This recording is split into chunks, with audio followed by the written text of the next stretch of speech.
Oh, my goodness. Oh, my goodness. Oh, my goodness. It is Tuesday, August 31. Wow. This show happens each and every weekday from the Back Alley Comedy Club Fear Bunker Studio. The Eric Zane Show podcast begins now. Hey everybody, this is Crank, also known as the White John Coffee. When I'm not busy servicing my 4 or cleaning up after my 4 tax deductions, I listen to the Eric Zane Show podcast, and so should you. Don't forget to support his sponsors, because hey, let's face it, the guy's not that talented, and he needs all the help he can get. Shut up. All right, thank you very much, Crank. I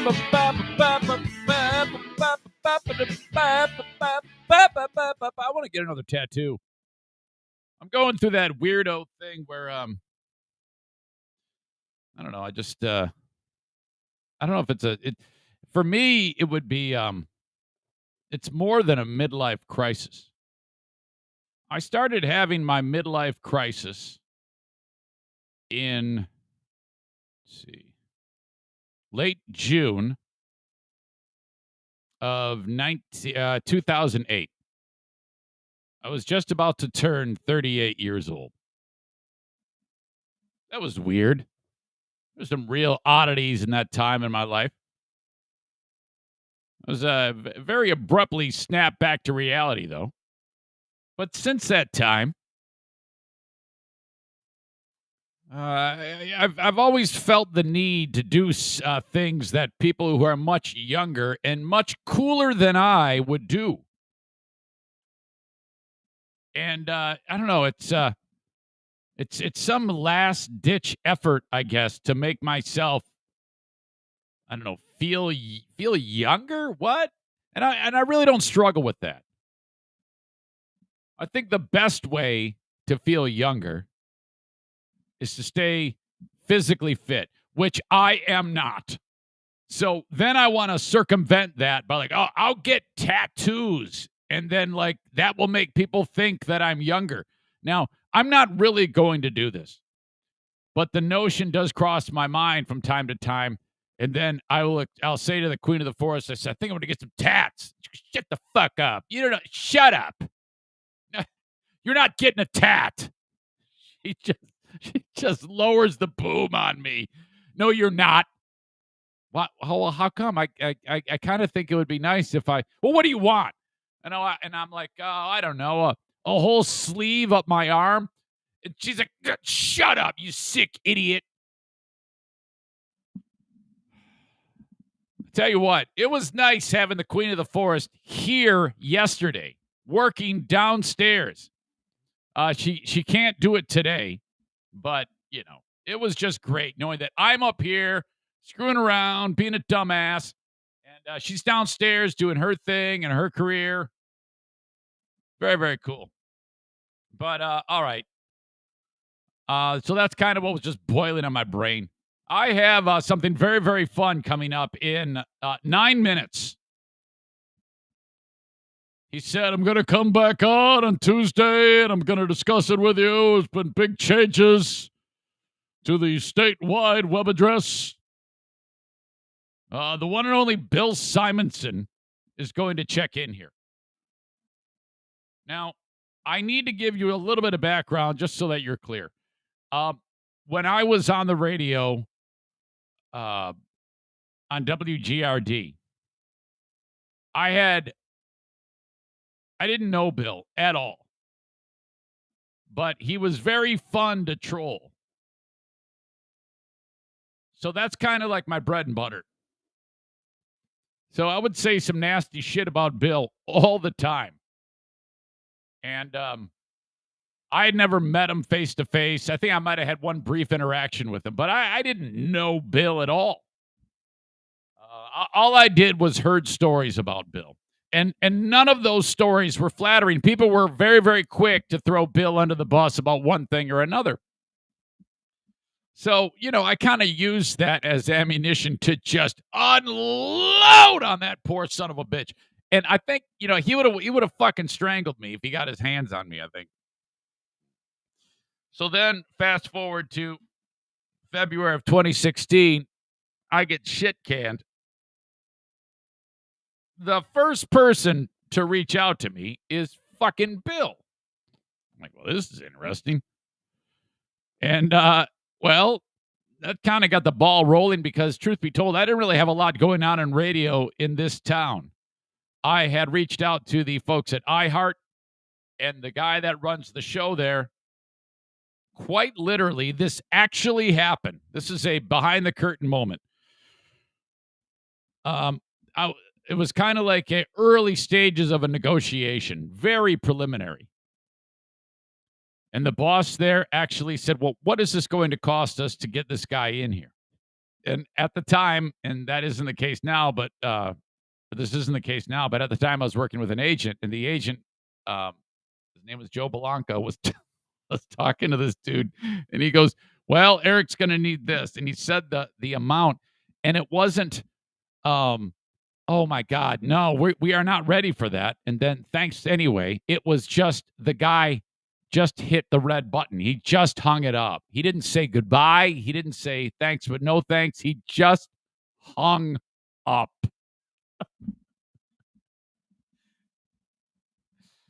And the agent, Joe Belanca, calls me up. He says, yeah, he hung up on me. I go, oh, well, I mean, at least we tried it. At least we've got like an ally. He goes, no, I don't think that at all. I mean, he actually hung up on me. And I'm like, what? So, all right.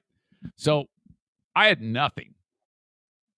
I didn't tell anybody about that, but then it was when Bill reached out shortly thereafter. I was like, oh, maybe there's something going on. I don't think there's room for me on that on that company at Cumulus. But the fact of the matter is, everybody at Cumulus hated Michael Gray, who, look, if you want to encounter people who hate their lives, go interview the coworkers of wherever he may be of Michael Gray. 100% potential suicide rate for any coworkers of Michael Gray. This is the biggest asshole in the history of the entire American workplace industry. If you want to see the nicest, sweetest person grow claws and want to attack somebody, just go up to any coworker of Michael Gray and say, hey, what's it like working with Michael Gray? So it turns out this guy, not only did everybody hate him at Cumulus, and I'm only saying that because when I started working there, everybody walked up and said, my God, thank God you're here. Who cares about performance? We just hated Michael Gray.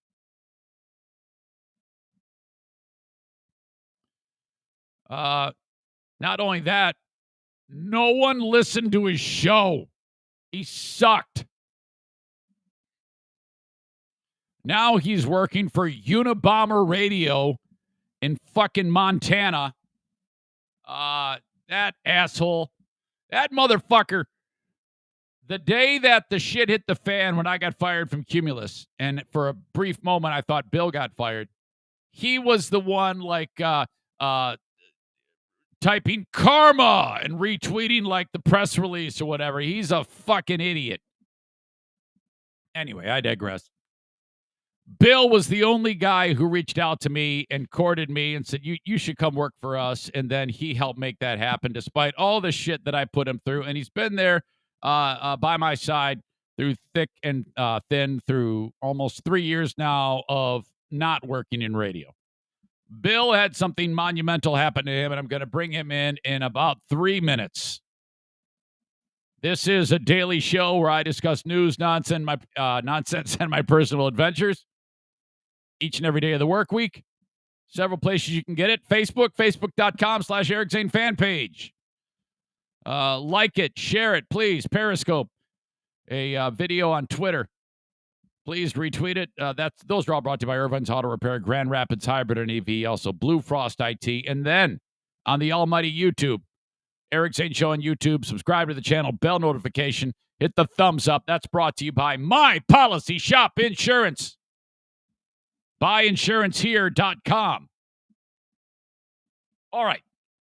On yesterday's Patreon, I had, what was his name? Doug? Yeah, Doug the Dumb Fuck Concrete Layer.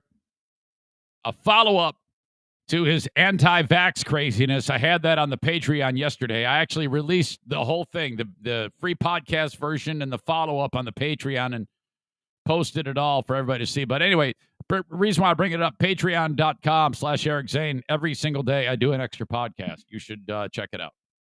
And the open and live stream of this show brought to you by Affordable Limousine. They want you. Here's what's up. You go to buscareers.com. They are looking for you. If you are an experienced driver with a CDLB with passenger endorsement, go to buscareers.com. Forget driving a yellow bus full of asshole kids to and fro. You are not paid enough. It's time to make a lot more money.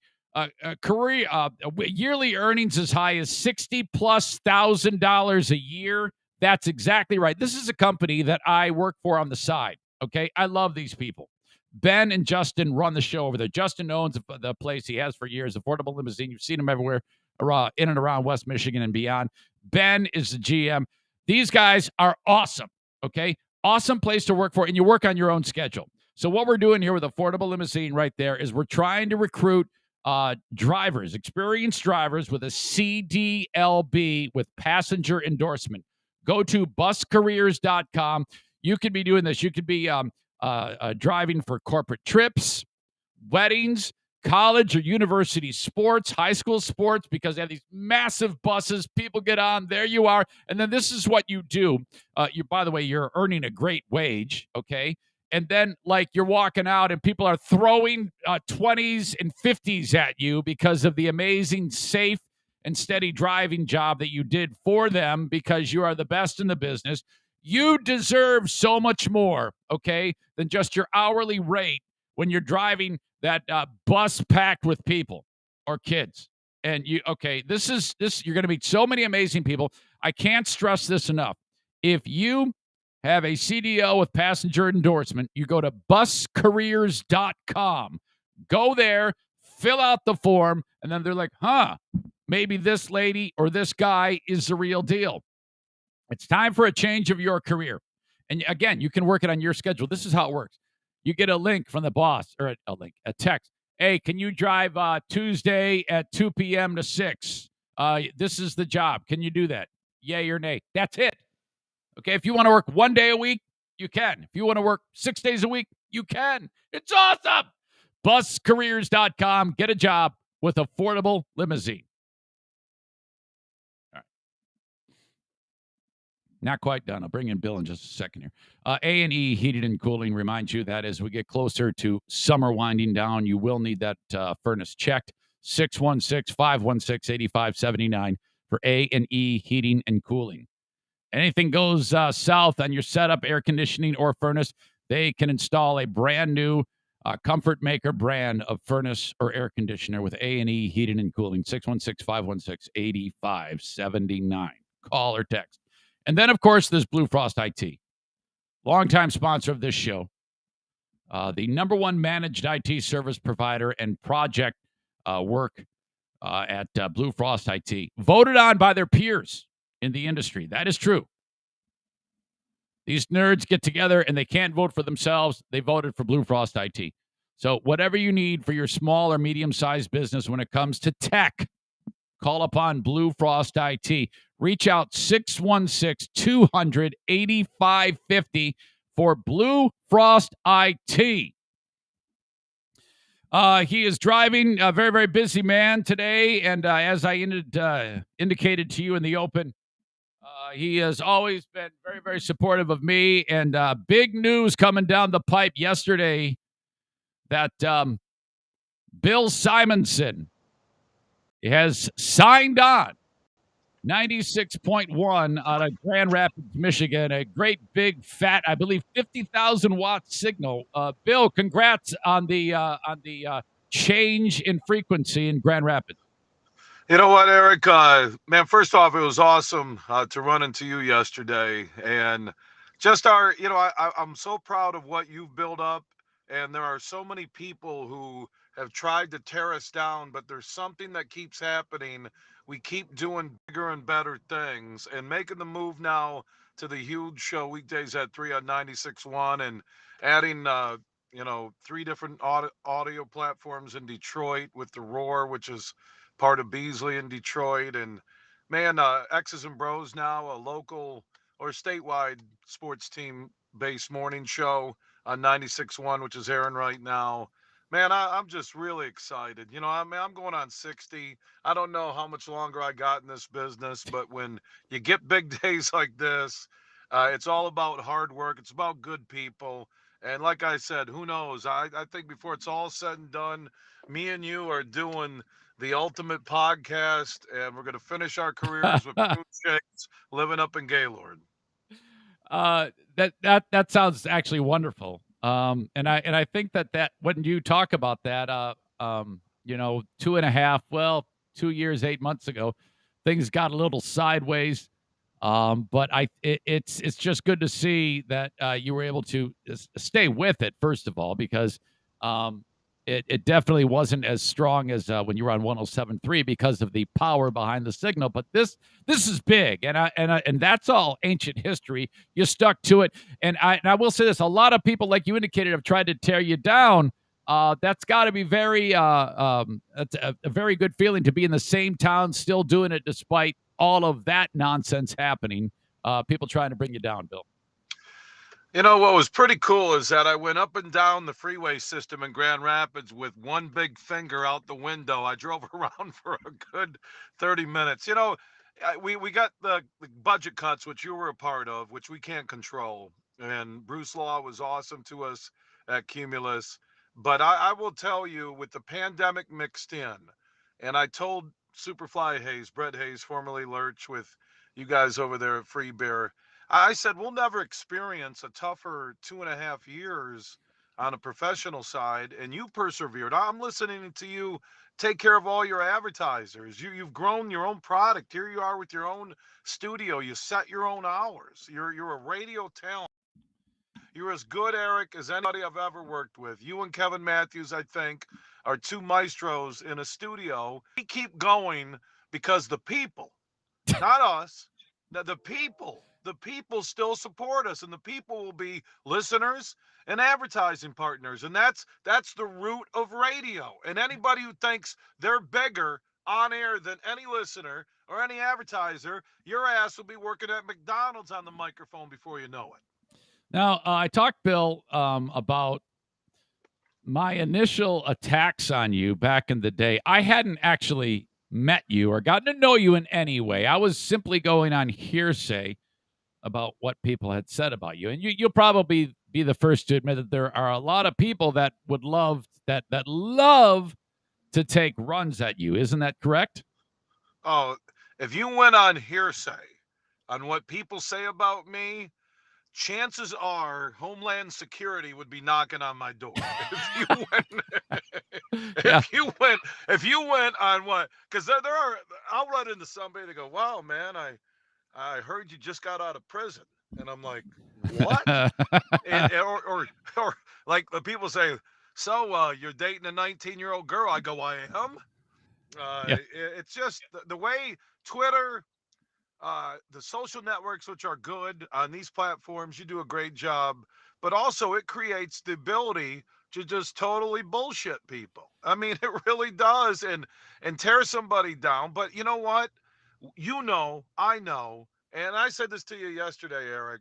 There's not a man I've met that cares more about his listeners, his marketing partners from a professional side, but also the love you show for your family, your dear meathead, your interaction with your wife, your love for your children. You got pets where I've never known anybody who has more pets that have only one eye. I just don't know. You know what? We actually lost one of them. We actually Oh, I had 3 with one eye, and then we lost one of them. oh, what happened? Did you lost or did they pass away? Well, what's crazy is no, we didn't lose it actually, but the one with one eye, his name was Buddy. The other eye went bad too. So okay, he's an outdoor cat. Can you imagine an outdoor cat with no eyes walking around the neighborhood?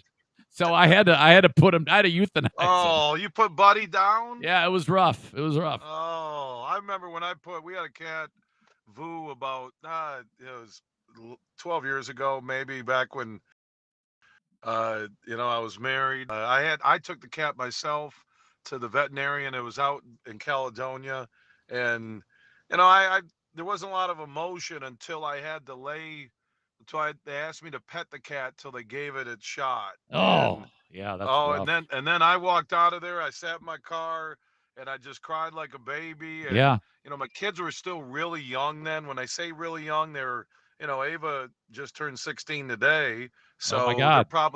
they're probably 2, 3, and 4. And I told them that we gave Vu away. Come Oh, back and tell your kids like, hey kid, we I got I got McDonald's pancakes, and by the way, Vu's I was yeah. just given a shot and he died. Who wants sausage pancakes? Wait a minute. You told the kids you gave the No, cat I away? didn't.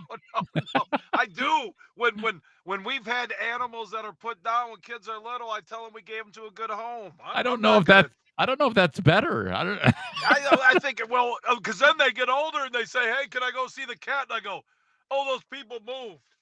You know, he, al- he always just okay, so I get it. You basically want to just kick oh that. no, Ava brought up a cat from 4 years ago, which we did give to uh, a rescue place, like someplace Clarksville, Saranac, whatever. My sister did, because that was remember when I told you the story when I had the 13 kittens and the 2 cats pregnant, and the Correct. right before I sold my last house, and I'd come home and there'd be just it Right. looked like a gang had taken over, a cat gang had taken over my house. It smelled like urine. It was horrible.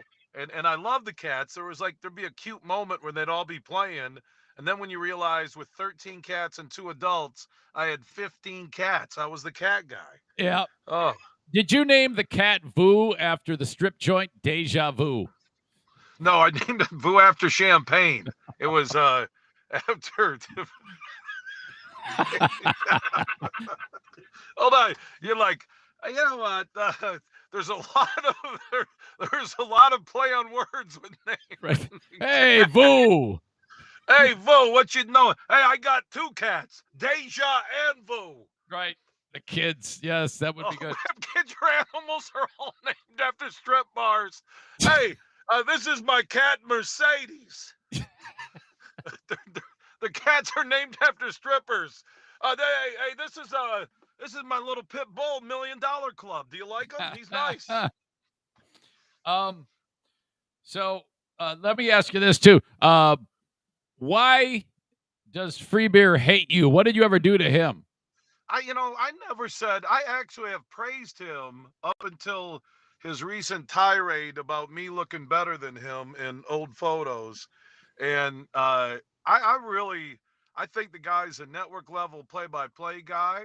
I think together that entire group needs so many voices, because if they had to talk for an hour on a podcast alone, if they had to do 3 hours sometimes with me alone in the studio, it would be like a 747 crashing on a runway.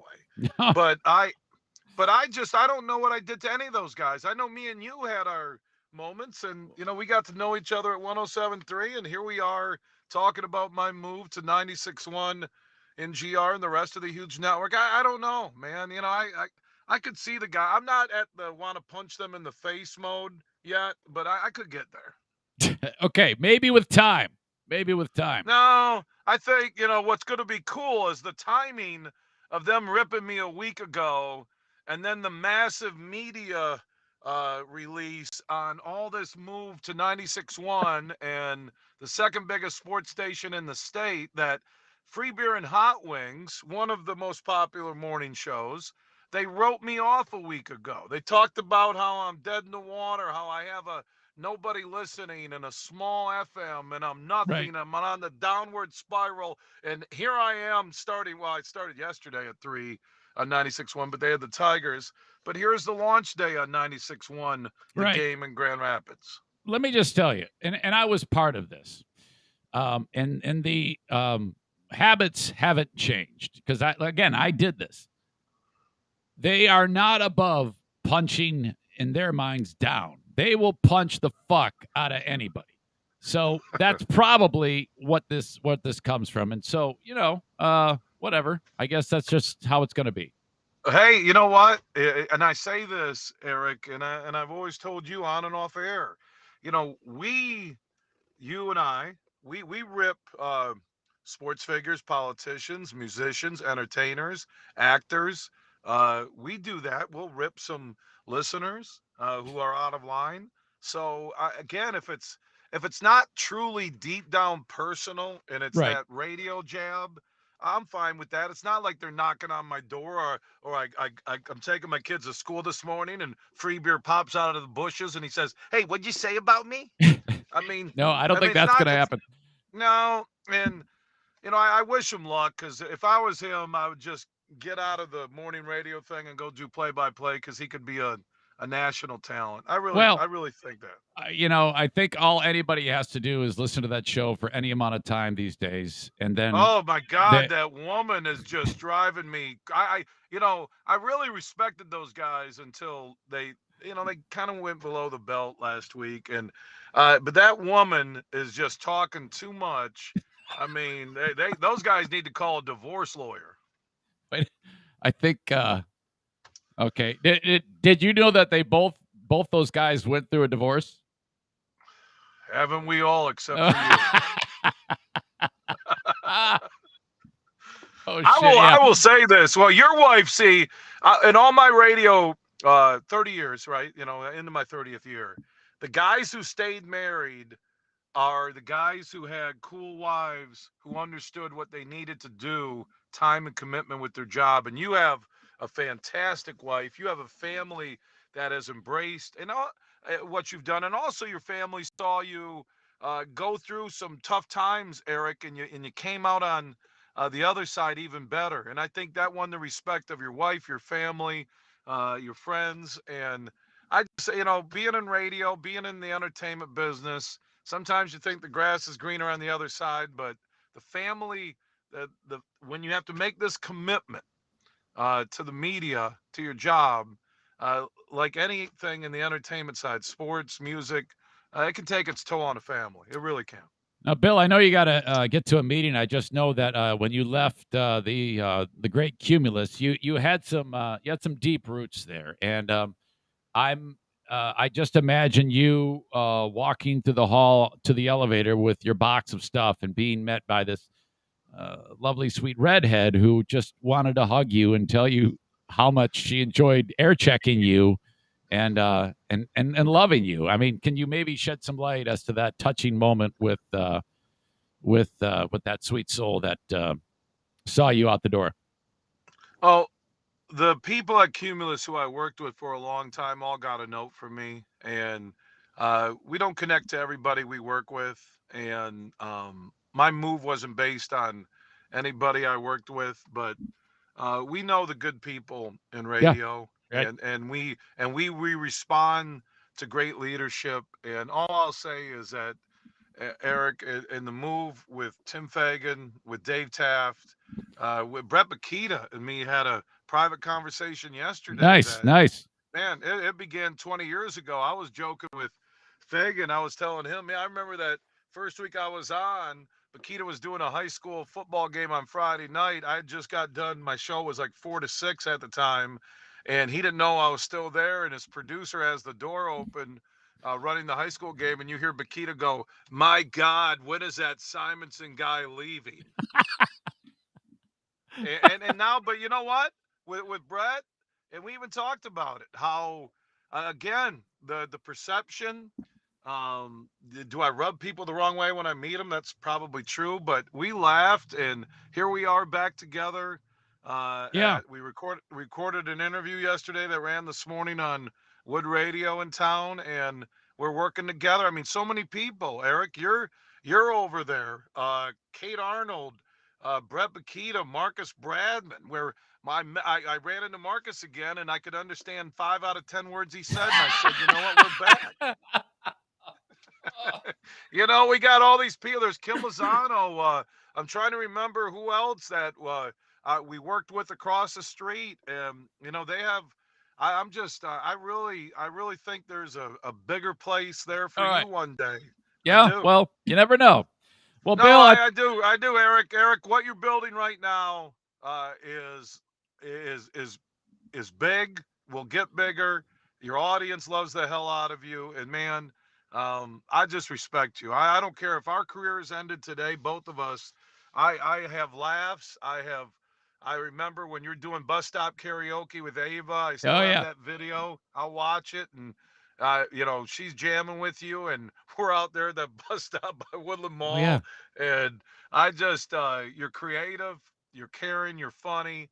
And I know so many people love you, man. Bill, I can't thank you enough. You've always been incredibly sweet to me. Congratulations. People in West Michigan should know that on 96.1, I believe the name of the radio station is changing to The Game. Isn't that correct? Yeah, it's 96.1 The Game. So you have now sports that talks about Michigan teams in the morning with Anthony Bellino, who is on right now till 9. Right. I'm on 3 till 7. You get the replay hour when they don't have local play-by-play, high school, college, or pros. And then you can listen on the iHeart app, and it's 96.1 The Game in Grand Rapids with my other 19 stations statewide, which you can find out at thehugeshow.net. It's really great, though, because just in closing, iHeart ended up slowly but surely getting all of the sports play-by-play, Michigan State, Tigers, Lions, and all the high school stuff with Brett Bakita. I mean, and then because Cumulus, all they had was the Whitecaps, I believe, right? Yeah, well, and iHeart is they're flying the sports flag, and like Tim Fagan said in that press release, and Steve Kaminsky from GR Press and MLive.com wrote the story last night that they feel that they own sports on the radio in West Michigan. 96.1 The Game. So I agree. I got one more thing. It just popped in my head. Is that okay? Oh, wait, I got time. Yeah, I'm fine. Okay. Years ago, there's a radio enthusiast had created like a website where people would go and they would anonymously, it was like before Reddit, and they would anonymously talk about radio. And that's what it started as. But what it turned into kind of like this venomous, people realized they were anonymous and they could say whatever they want. And it's, I don't want to say the website, but the website does exist still to this day. And people were so dogging you. And then all of a sudden, anytime anybody said your name, it was deleted.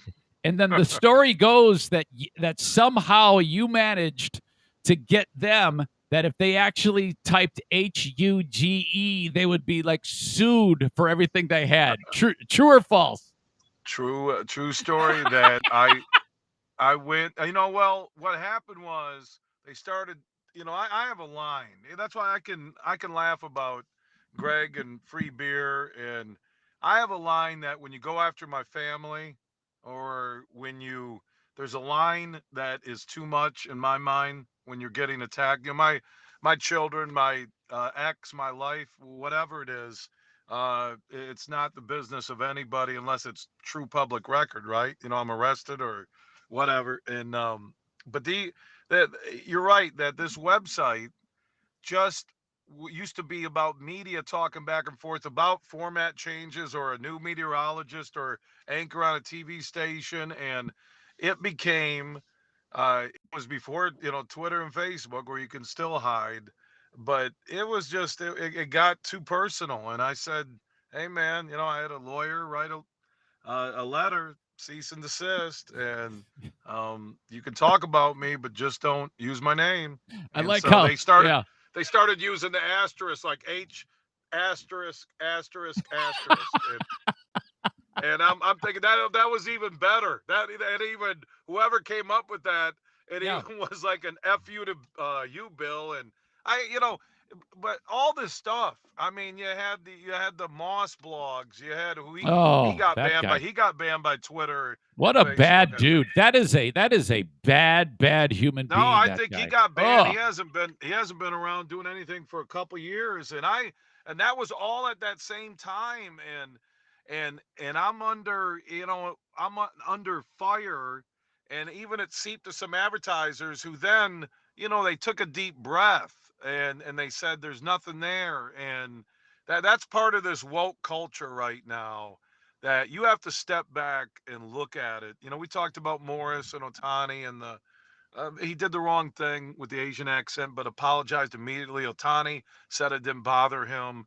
Stephen A. Smith gets a free pass. The double standard just isn't fair. And, man, everybody overreacts so much. And I keep going back to Bill Maher, who weekly is tearing apart the woke culture on HBO. And here's a guy who's known to be as far left as you yeah. can in the media. Bill, best of luck. Today is your, you were on yesterday, but of course, like you said, the Tigers on 96.1 were happening. So if people want to actually tune in their actual radios on 96.1 and hear Bill today, starting at 3 p.m. or on the iHeartRadio app, you just search out, if you were to type in WMAX, it would pull it up because obviously it went from being known as ESPN 96.1 to the game. So either way, you can check Bill's show out or just go to thehugeshow.net, correct? Yeah, you can go to thehugeshow.net, listen on the Michigan Sports Network side, or you can just put in 96.1. It might, I know they were switching it yesterday or end of last week. You might be able to put in the Huge Show now, and it pops up on 96.1 The Game to listen on iHeart. Podcasts, wherever you download podcasts, just search A Huge Show. You can get all that stuff on And the World Wide Web, www.thehuge. The best part about you back in the day with free beer, where I openly laughed and even played it on air on my show, was when with Brett from the surplus place down in Schoolcraft with the tarps. Oh! And you would do the fake read like, you know what? I got a tarp. I tarp my family. I tarp my kids. Yeah, Brett, Bill had a sponsor that he was a merchant selling tarps and gloves. And I was basically a surplus store in the middle. He got everything discounted. He's out and where 131 ends, like down in Schoolcraft. And I forget Brett's last name. And you would do a spot. Hey, I want to talk about tarps. I want to tarp my kids. I'm going to tarp you. I got some gloves. Everybody. Got some gloves so I can tarp my kids while wearing the gloves. I got them. I got 10 pair for 50 cents. I was like, that's the first time I've ever heard an advertisement for a business that is so specific. Just walk into the store. It's just aisles and aisles of tarps and gloves.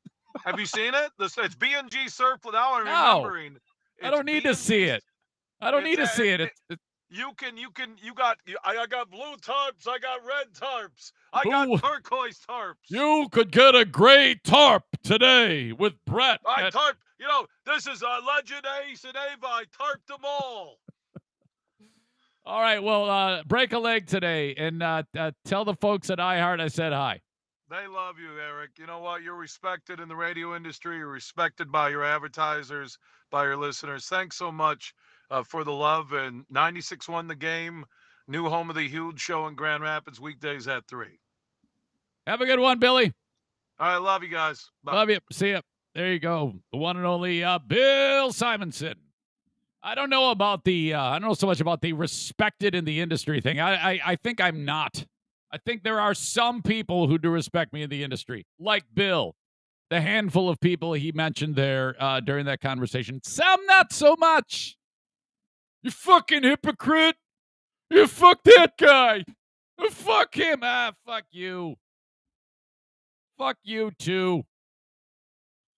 Love that. Congrats, Bill. All right. We are off and running on this edition of the Eric Zane Show podcast. I had to get that done early. Normally, I push interviews and stuff to 9 a.m. Eastern time.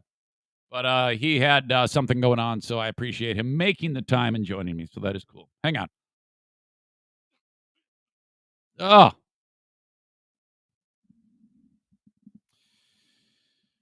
As you know, I am training for the Grand Rapids Marathon.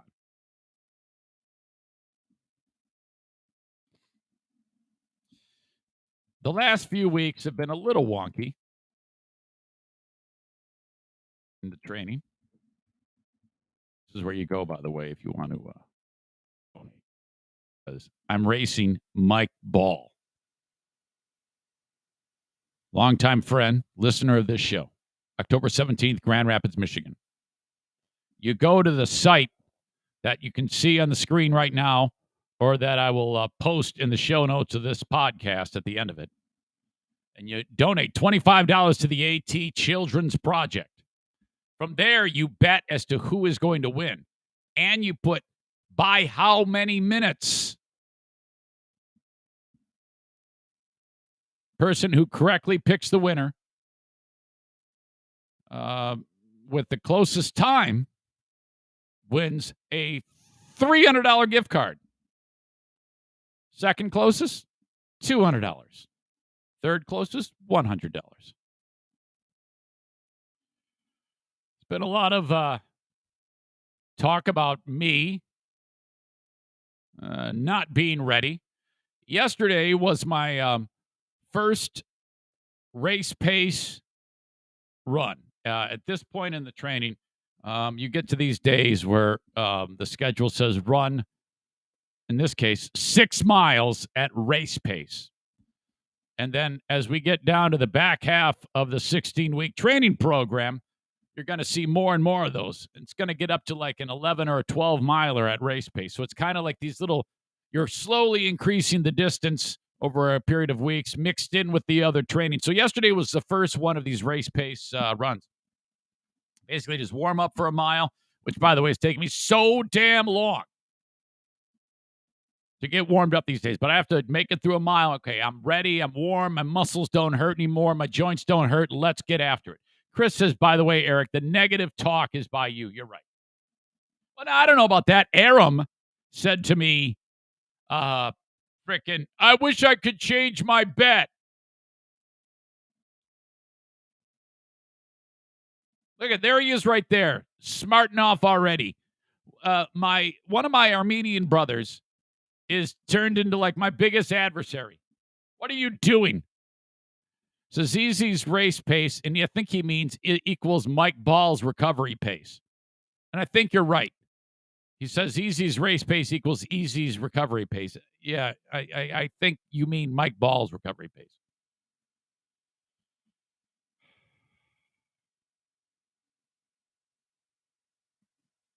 Jason says, Eric, have you settled on official rules for the race bet?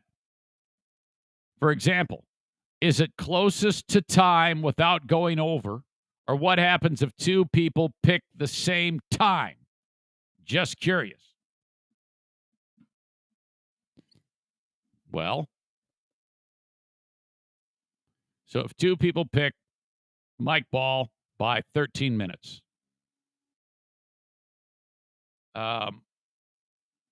well, you know, I guess it doesn't really matter if you go over. Like if everybody is, because if everyone is over, there's still going to be a person who's closest. It would be to whoever is closest. If there is a tie, a drawing will determine who actually is winning that prize. And then whoever does not would get the prize just below it. Like if two people tie for first, then you would have a drawing. And then it would roll down to second place. There you go. Those are the official rules. Mark it down.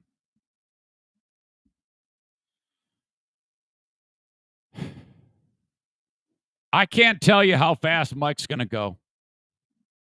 Historically, Mike,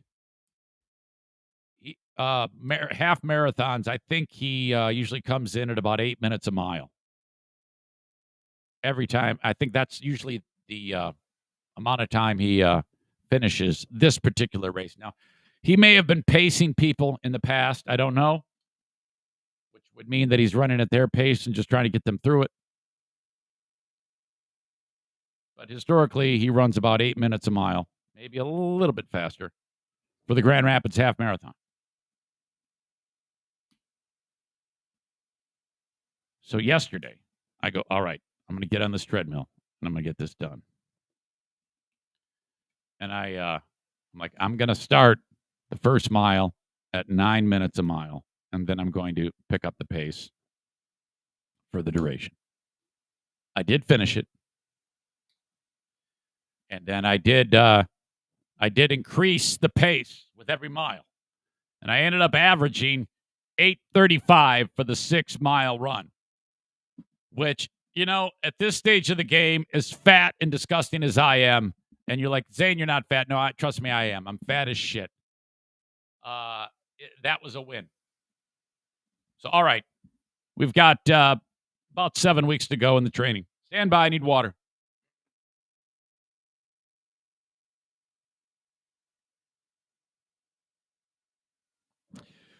Congrats to Josh Brown. He committed yesterday or the day before to not being so disgusting. He's a little loose in the cage, too. So he's got to, he just started running. I saw him post something on Zaniacs United that said he got some work done, hammered out 1.5 miles. Well done. Yeah, I can tell that your body is really, really not equipped to carry that extra luggage. You just look like you should be ripped. So, but the good news is it's all that non-visceral fat. What I mean by that is when a person gets fat for a long period of time, the muscle that forms is in between muscles, or the fat that forms is in between muscle cells. That's harder to get rid of. It's called visceral fat. You know how, like, when you cut open a steak, you've got the fat, the big chunks of fat. That's what you have. That's going to burn off quicker. But the stuff that's way in the meat, the visceral fat, that's harder to get rid of. So, one day at a time. Kate says, "Oh, be nice to Josh." I am, you fucking child. I said, he knows it. He's fat as shit, and he's going to lose it. I gave him that. Come on, Kate. Oh, be nice to Josh, Eric. Josh isn't fat. He's marbled, says Jason. No, Josh, this is great. Keep it up, buddy. And to all of you who are thinking about getting after it, please do. Stand by. I have something in my throat. I think it's just killing me. Hang on. Oh, my God. All right, I got more good news. Again, I hate to have to give the background in this, but it's really big for this show. First of all, I need to explain this to you. On August 10th, that's when I appeared on the Anthony Cumia show. That was a Tuesday. The following Wednesday, Thursday, Friday, I did not podcast. It was all just, I didn't do anything. And then I was back to work podcasting the following Monday. Since I started on that Monday, which is nearly, it's like a half a month from now, or from right around the middle of the month to now. That's how long I've been podcasting since I got back from New York to be on Anthony's show. The audience of this show has quadrupled for the audio podcast. 4 times the amount. And I was like, whoa, I have never seen this before in my life since podcasting. In the 3 years that I've been podcasting, it's just been stellar. And so that's kind of what I was hoping for. And that's all based on just the one appearance on the Anthony Cumia show. And that's why I'm so eternally grateful that it all went down the way it did.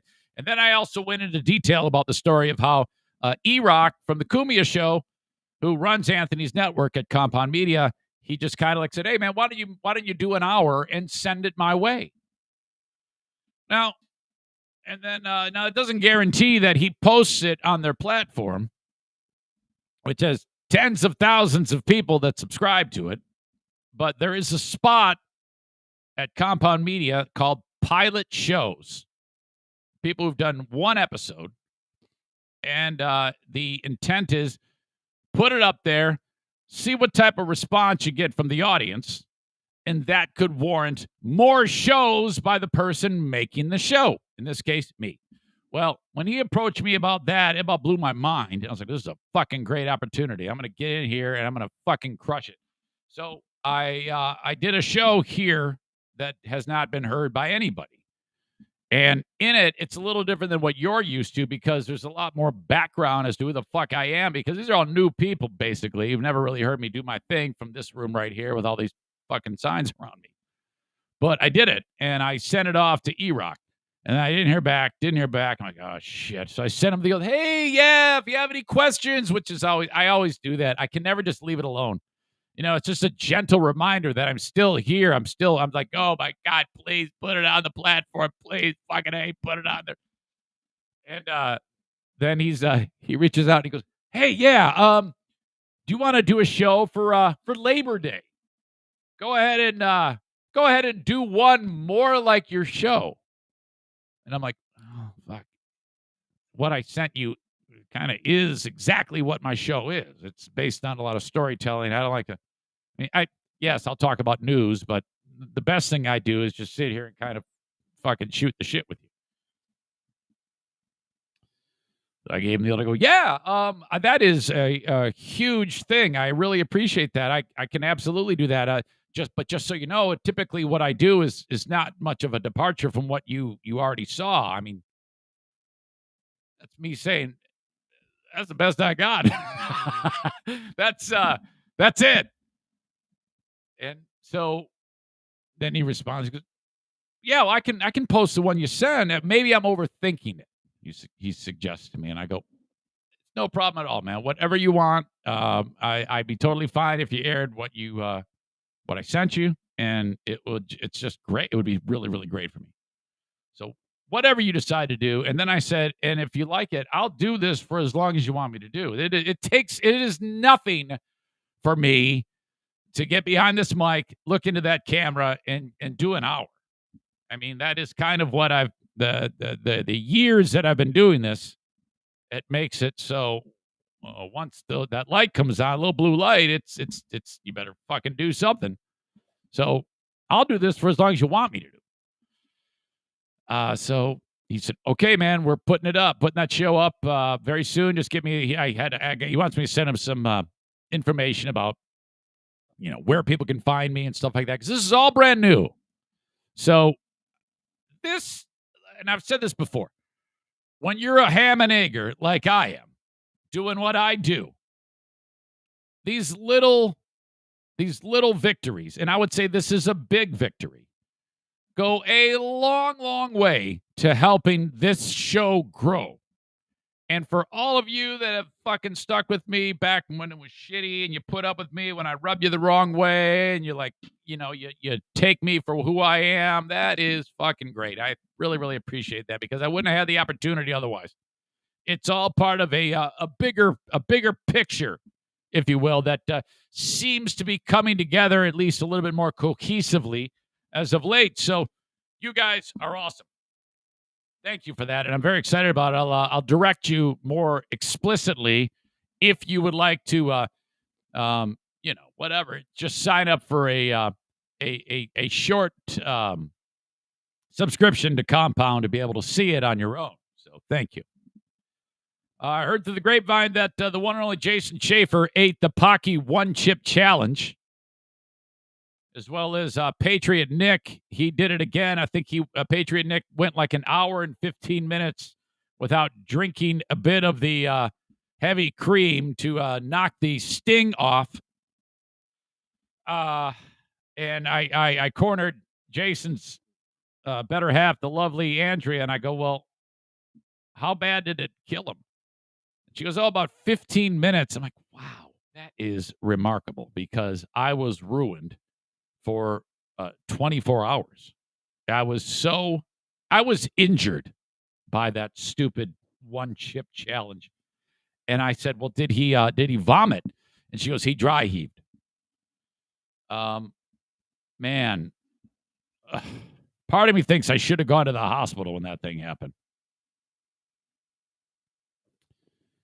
Man, so I don't know how you did that, but I still have 2 one-chip challenges. Ben said he's out.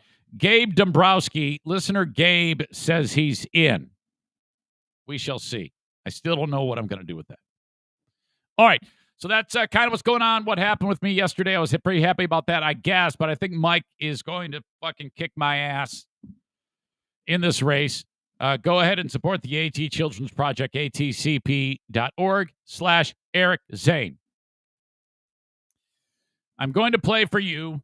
I've received it from 3 people today. Mike Ball sent it to me, and Sarah Ann sent it to me, and even Bill Simonson sent it to me.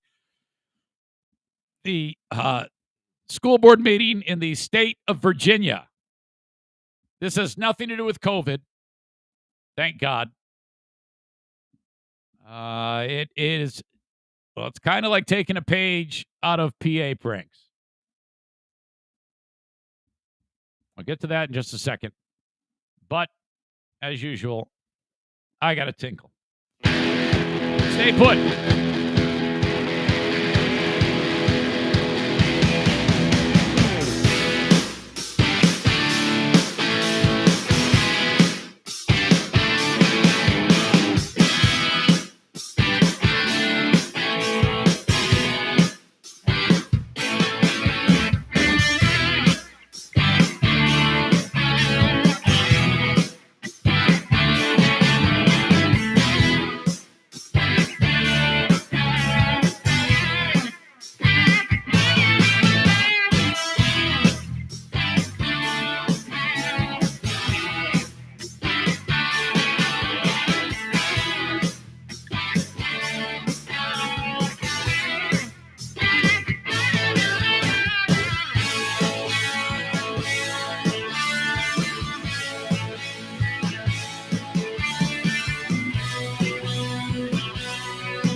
Thanks to everybody who sent this along. And by the way, if you ever want to help out the show and send me links of stories that you like, things that you think I might like talking about on the show, please send them along. Eric at ericzaneshow.com. I just lost Dirk. Dirk has always been a huge, huge, sweet help to the show. But as I detailed, I think I broke him with my responses to Dirk we would get in these massive arguments about COVID. And I think it was a little bit more, it affected him more than him affecting me. And so now I think he doesn't like me anymore at all. I think he hates my guts. I don't even know if he still listens. It all started with Phil Valentine, the Nashville fuck who, this massive anti-vaxxer, and then he gets COVID and dies, just like all the radio guys are dying now. The fucking anti-vax talk radio show is just another dumb shit in Florida, I think, who just died. But he was like, oh, my God, you can't do that. He's not an anti-vaxxer. And it's like, well, no, he is. He absolutely is. And he was the guy who was on his deathbed saying, I made a mistake. Everybody get the vaccine. Oh, my God. I fucked up. And it's like, wait, what? He's not an anti-vaxxer. No, you misrepresented him. And he was so hurt by that. And then it was all downhill from there. So I'm pretty sure he doesn't want anything to do. He used to send me links all the time. He's not involved anymore. So that's too bad. That makes me sad. But I bring that up because if you ever want to help the show, send him along, Eric at ericzaneshow.com. This is Henrico School Board in Virginia. This is the type of thing where when you want to speak at the school board meeting, you submit your name for public comment. So then people show up there, and they basically say what they want to say to the school board. Hopefully a little bit more controlled than, what happened at the county commission meetings that we've been playing for the last week and a half. But this is how it went. You guys work for us in this environment. Sorry, context. This lady has nothing to do with it. This is a lady making her public comment. As usual, she sounds bitchy. You guys work for us in this environment. You answer to us, and I'm asking that you do not pass this policy in Virginia. By the way, she sounded like such a bitch there. I would have said, yeah, all right, sure. All in favor, say yay. No hands go up. All in favor or all opposed, say nay. Get out of here. Thank you so much, Ms. Thomas. We do appreciate you. No, you don't. Okay, listen. Phil McCracken. Phil McCracken. Yeah, has no idea. Souk Mahidik. No. He said it wrong. Souk Mahidik. No, it's Souk Madik. That's what it is. Or I guess you would say it was spelled S-U-K, Madik. M-A-H-D-I-C-K. Souk Madik. Ophelia McHawk. Ophelia McHawk. McHawk. Yes. Souk Mahidik. Hold on. Ophelia McHawk. Ophelia McHawk. Yeah, get him. Eileen Dover. Okay, of course, you got to throw in Eileen Dover. Eileen Dover. Don Kiddick. It's supposed to be Donkey Dick. Don Kiddick. Well, why did he spell it Don? D-O-N. He should have been D-A-W-N. Donkey Dick. Wayne Kerr. Wayne Kerr. Wayne Kerr. Wow. And this guy had no clue. Of course, no one was there. School board member Roscoe D. Cooper. Just clueless throughout that whole thing. That is fantastic. Well done. Makes me want to go out and do those. Those were such a pain in the ass, though. Man. But for years, getting those PA pranks. I remember there were some that were so bad that at the time, Steve, that super sweet, energetic soul who worked on the Jersey Shore at the time, he would dump it when the PA prank was read over the loudspeaker. Some of these that I did, like if I said it to you now, you would be like, that's not funny. It would like trigger you. But no, it was funny because there's no way that anybody would do this. Think about this. City of Chicago, never forget it. I was in a gift shop. Called the front desk, and I asked for last name Paninfant. Panin Fant. Paninfant. Which just sounds like any last name. Paninfant. And I said, yeah, her first name is Mandaray. And so then with so much accuracy, he actually said, ladies and gentlemen, if there's a Mandaray Paninfant in the store, will you please come to the front, please? A Mandaray Paninfant. What a fucking despicable thing. And people are like, what? He needs a man to rape an infant? What the fuck is going on in the store? And we're like, oh my God. At the Big Lots in Grand Rapids, I forget where exactly it was. I think it was north of GR. Last name Vugger, first name Bud. That was if there's a Bud Vugger in the store, will you please come to the front?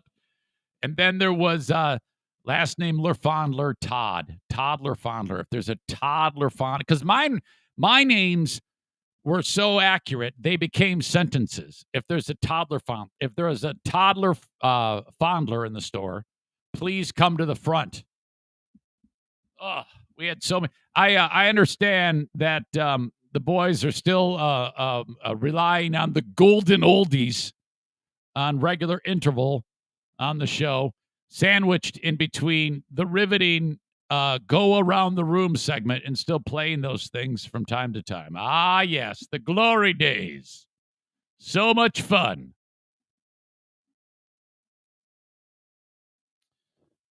Jason says that's not a funny one, bro. Jason, you're such an idiot. There's always like this, oh, too much. Too much. No, it's absolutely a funny one because it's so absurd. If you were on YouTube, I'd give you 300 seconds just like that. Of course it's not okay to rape an infant, you fucking moron. My God. It's the fact that it's that out there. That's the hilarity of it. Jesus, what is wrong with you? I swear to God, on the Patreon, you are absolutely getting a 300 seconds the second I start the show and I see your name. Kyle Ryan says, what about Hey, Would You Blow Me? I did that one too. That was at the Walmart in Princeton, New Jersey. Hey, would you blow me?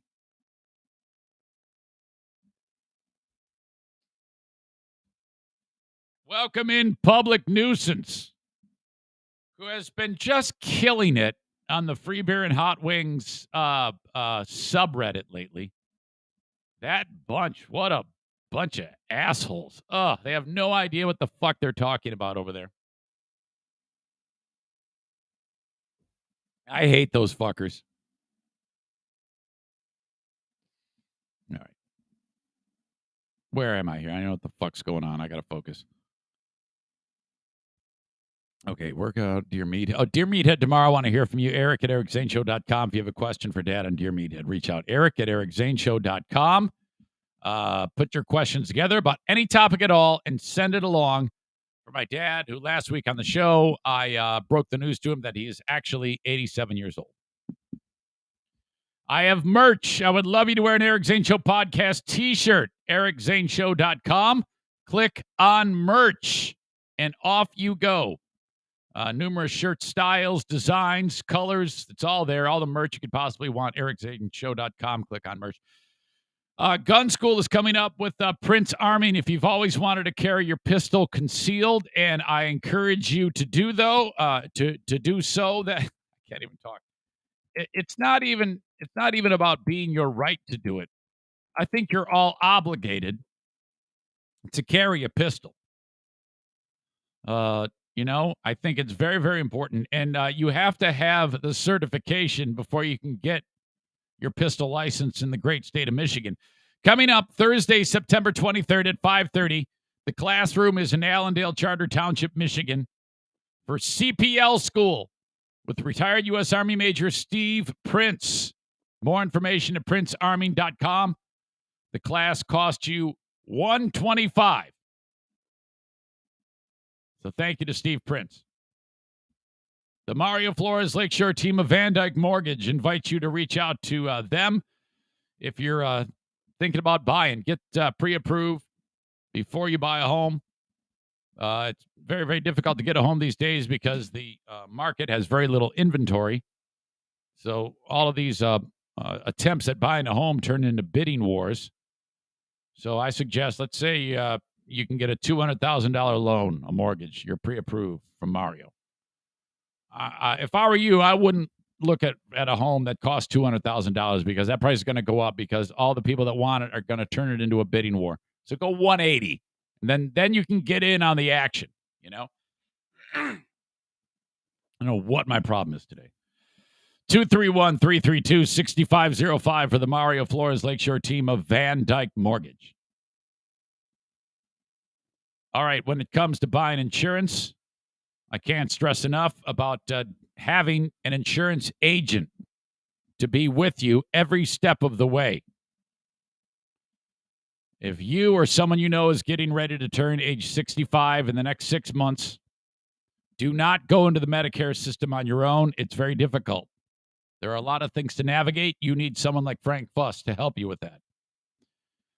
Go to buyinsurancehere.com, fill out the information and what your needs are, what you're looking for, health insurance, dental insurance, Medicare support. Buying on the marketplace, help with your employer's re-enrollment, open enrollment period. He can help you with anything. And what is this going to cost you? Nothing. His expertise costs you nothing. Don't dive into insurance plans without having an agent like Frank in your back pocket. It's an amazing thing, and the fact that it's free is the best part. So as soon as you're at work and they say, hey, it's time to enroll, remember, buyinsurancehere.com. If you're buying on the marketplace, we're getting close to that period of time when the open enrollment is going to take place on the marketplace. Buyinsurancehere.com. I've been buying from the marketplace for the last 3 years. This year, I cannot. I didn't know that. How did I know that? Because I told Frank, I said to Frank, yeah, hey, Diana got a job, and I'm going to use her insurance. He goes, it's going to be more expensive for you. I go, and you're not going to get as good of a policy. And I said to him, I go, well, then I'm just going to go and use the marketplace insurance policy again this year. I'm just going to pay for it out of my pocket. Well, you can't. Why? Well, because that's a law. Did I know that? No. But I got Frank, so he helps me with that. So my point is, he does it all. I don't do this shit. Go to buyinsurancehere.com. My Policy Shop Insurance is who this is. Buyinsurancehere.com. As you know, I've been talking about people doing cameos for quite some time. This isn't an ad for me doing cameo because we're going to play Ed. Do I say Ed Furlong, the guy from T2 and American History X? Ed Furlong does cameos, and I didn't even check the price of these. Cameo.com/Ed Furlong. I don't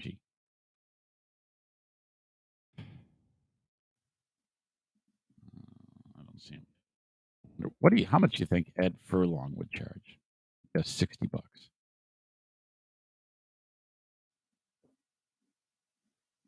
There's an Eddie Furlong. Yeah, that's him. Okay, $75. You can get a cameo from an Ed Sheeran lookalike. He does look like him. $25. A lot of these people I have not heard of because I'm old.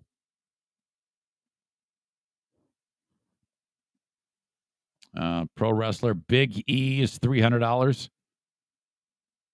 God, everybody is on frickin' Cameo.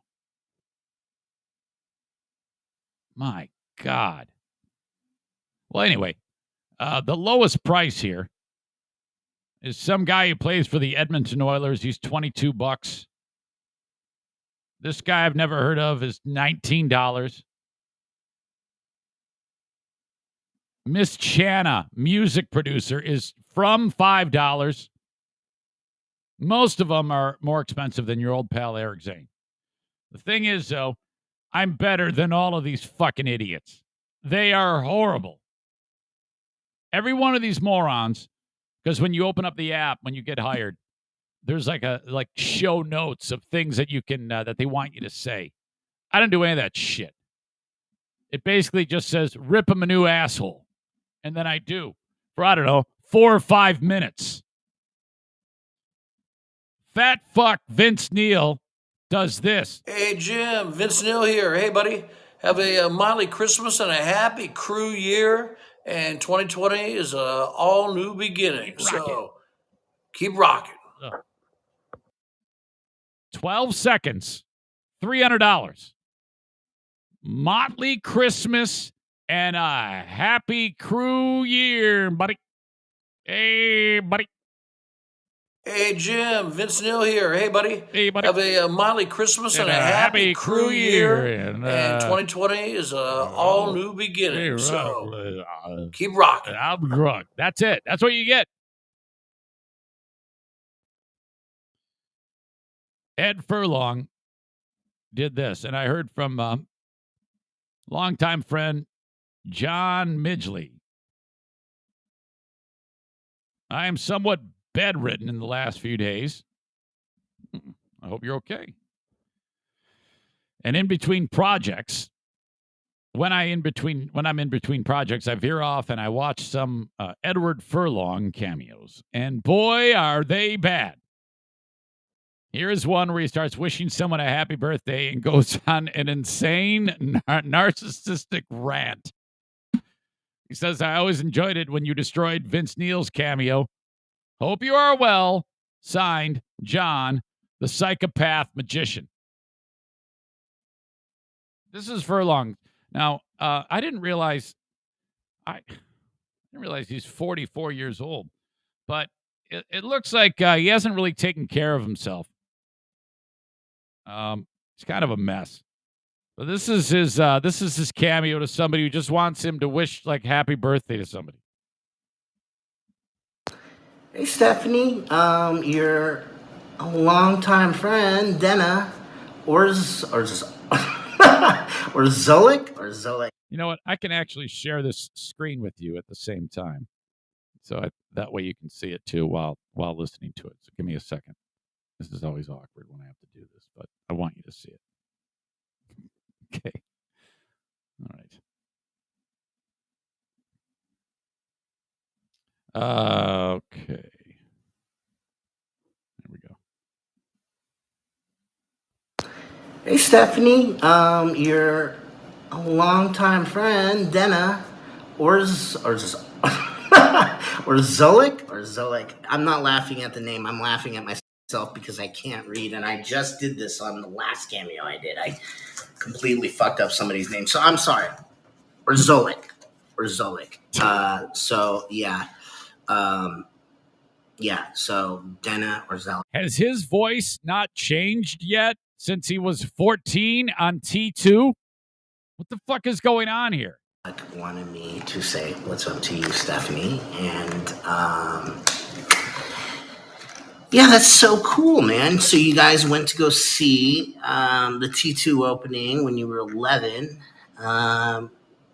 with your dad, and you taught, and you guys, I guess you guys were friends since you were born. That's amazing, dude. You know. So he's going to break down the amazement of, people being friends since they were little. I wish I had that. I literally do. I don't have... I moved around a lot when I was a little kid. So I don't have many friends from when I was growing up. Oh, no. Fuck. And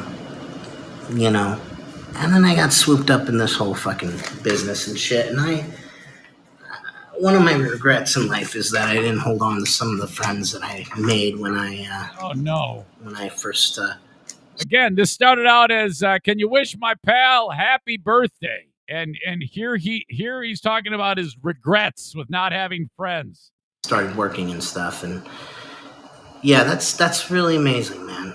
Don't ever let that go. Don't ever let that go. That's a very... I give him credit for keeping it going and not doing like, hey, have a Motley Christmas with a happy Christmas. I mean, he's actually at least engaging them to some degree. I'll give him credit for that. Big gift in life to have somebody you literally know in your whole... He's really not staying on point at all. Life. You know, I guess the closest thing I have to that is my little brother. And, yeah, it's amazing, dude. I mean, sometimes these people drive you nuts, but sometimes, you can't help but love them, though. You know what I mean? You always have to be there for them and their family. So, but yeah, that's awesome. You guys remember going to see Terminator with your dad and talking about this memory often.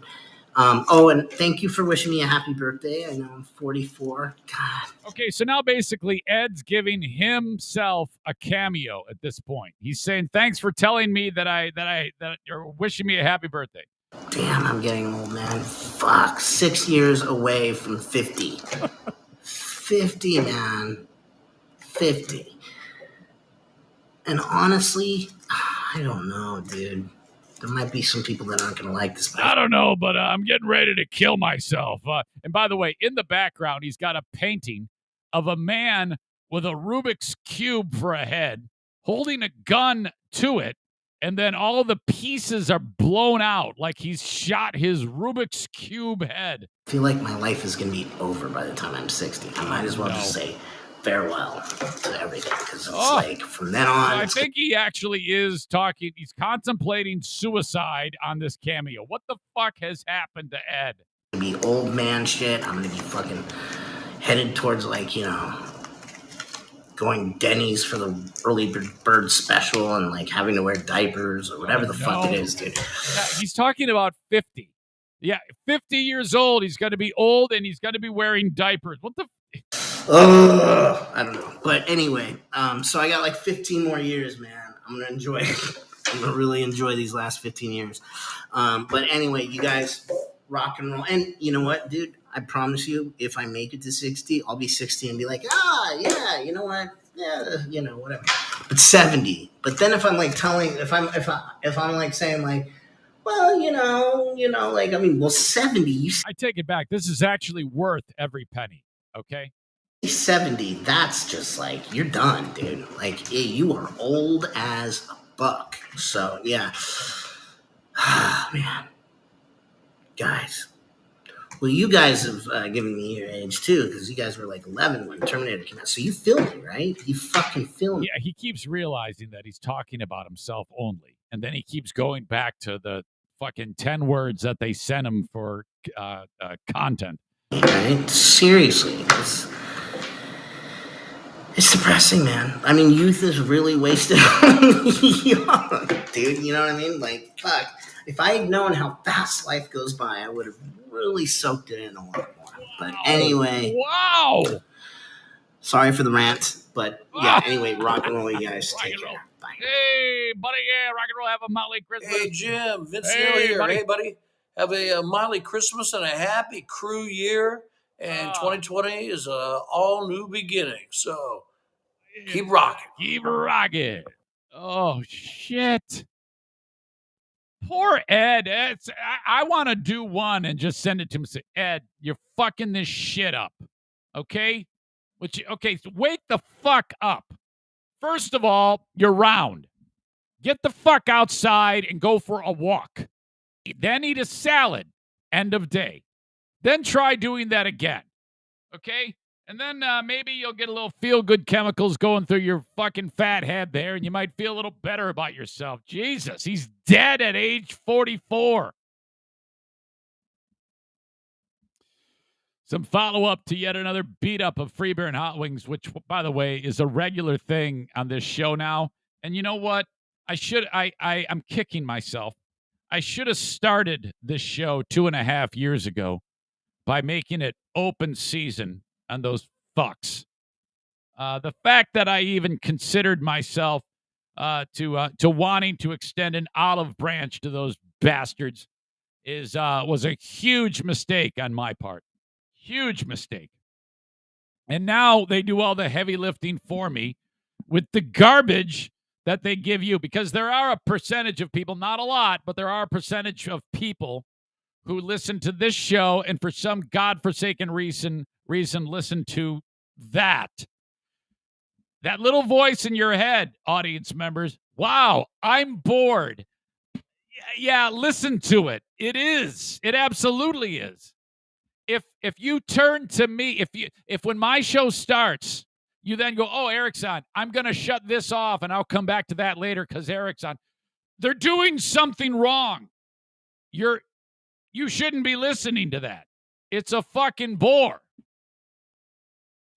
Chris writes 25% of the show is still flashbacks with you. Public Nuisance says, and replaying dumber than the show for an entire segment. People don't need to hear the whole thing if they missed it. Give a 10-second summary, play a clip if something funny happened, and move on. No, well, this is usually the argument. Well, you see, we're doing that for people who listen in a different time frames. This is the worst thing that ever happened to that show. They signed with what's known as a consultant. This is what you do if you're a show like that. First of all, you pay somebody a ton of money who dupes other radio shows into thinking that he or she knows what the fuck they're talking about distributing content and what they should be doing. When the fact of the matter is radio is fucking dead and nobody even listens to actual terrestrial radio anymore. Most people that listen to it after the fact, on-demand content. And besides, the content on that show, believe me, it's not worth repeating. Stop going around the fucking room and put a show together, you fucking morons. Public Nuisance says, that shit is annoying.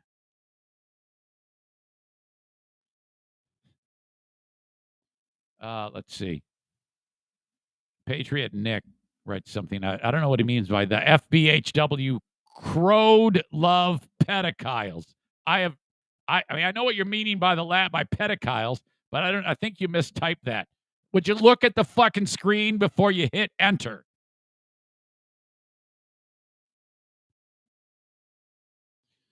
All right.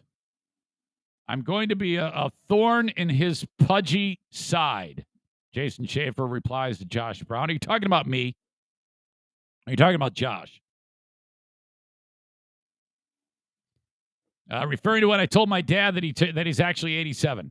You broke Meathead's heart. He sounded so dejected when he realized he was another year closer to dying. Oh, no. Come on, man. You can't, even if you know that, you realize that that's my dad. You can't sit there and remind me when I'm podcasting that, I mean, we are quite literally, I mean, I don't even like to say it, or I don't even like to think about it or say it. So you can't say that. Come on, man. The fuck is wrong with you?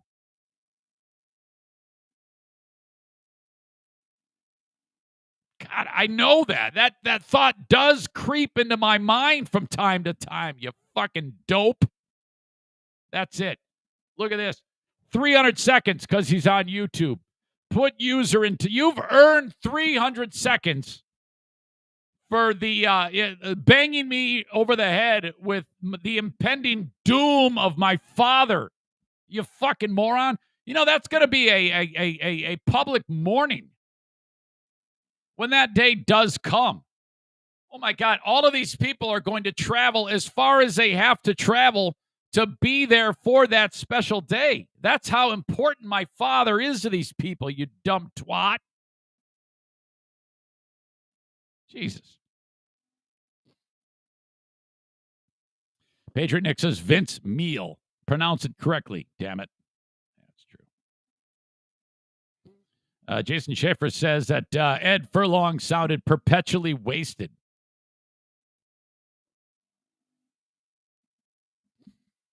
Mike Lees, who painted this room, by the way. One of the many people who helped put this room together. I'll also point out that one of the main people who put this together, who spearheaded the entire thing, that would be Tom. What did we used to call him? Did we call him Tom from Gun Lake? we had a massive falling out. And the reason why we had the falling out was because I had mended the fence with Ben. And after that happened, he then took a picture of Ben and wrote snowflake on it and posted it to Zaniacs United. And then I reached out to him and I said, would you mind not doing that anymore? I just fixed the relationship with him and I want it to stay that way.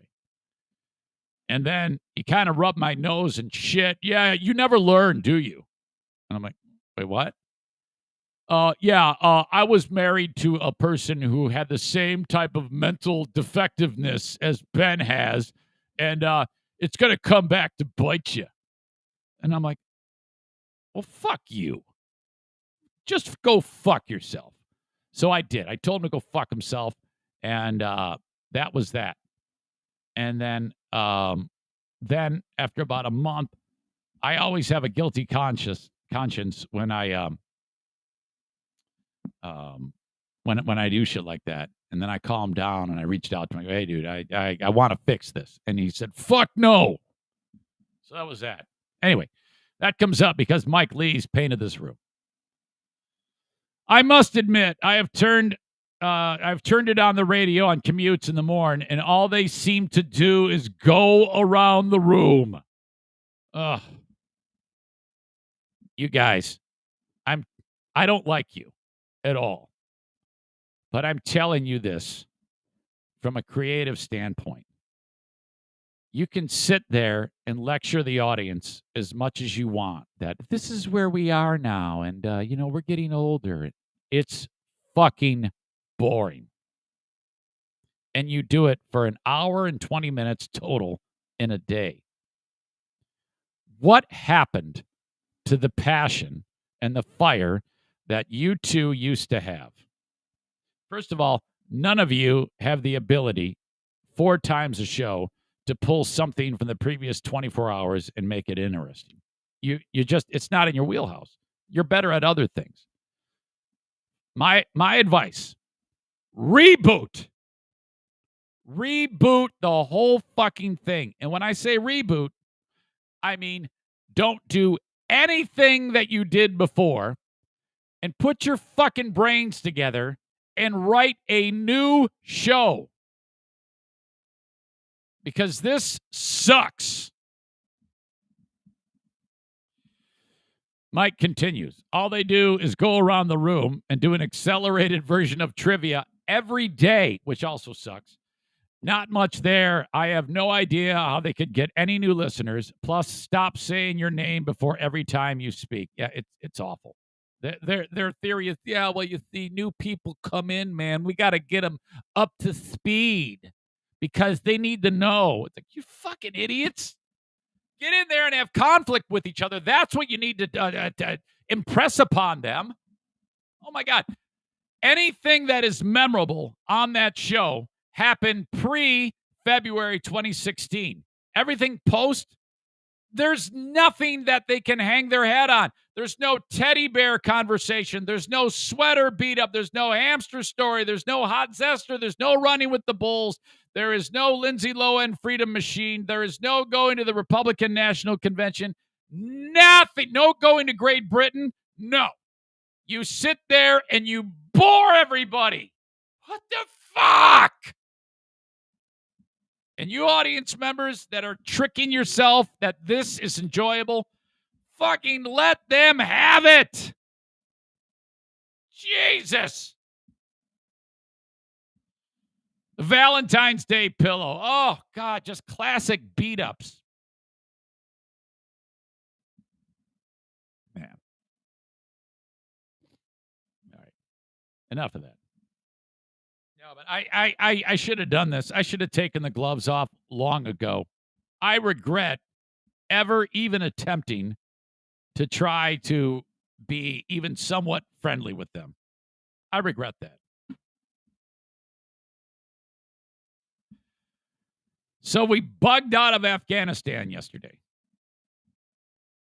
with our tails between our legs. Now, if you are the Taliban you are fucking undefeated. This ragtag bunch of fucking idiots with a few Toyota trucks with a machine gun bolted to the top of them. And by the way, there is the Toyota. I think they're actually trying to not sell anything to the Taliban. There are hidden cash supplies that are buying these and getting them to them because they are perfect vehicles for that neck of the woods. There is something to it. There's a reason why you only see them. It's because Toyota sells them to the fucking Taliban. They haven't known they were doing it because it's like hidden under covert operations to be able to get them purchased. But I think Toyota has actually had to come out and say, we are no longer selling trucks to the Taliban. Very, very strange. But if you are the Taliban, you're undefeated. You beat Russia.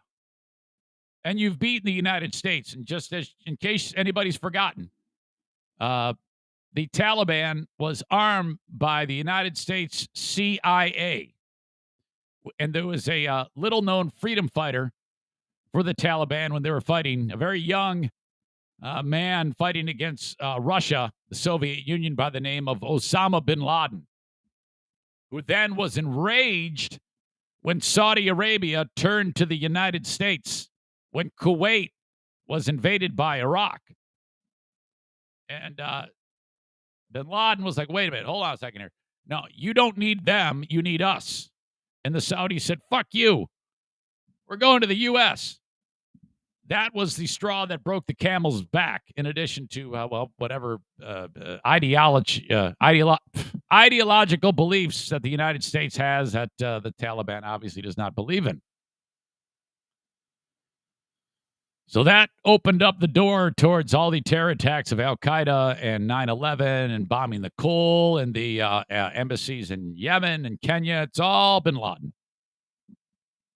So here we are. Now, 6 days after the destruction on September 11th, 2001, we're blowing up Afghanistan. The fact that we spent 20 years there, we bugged out yesterday. A lot of you saw that image of that last soldier. I think it was actually a general getting onto the fucking helicopter. Smell you later. And now we have a cache of equipment that is still there. The Taliban has now gone into the airport. The word on the street was we dismantled everything so that nothing was usable, but who knows? Who knows what's true and what's not? They are now more powerful than they've ever been before. How?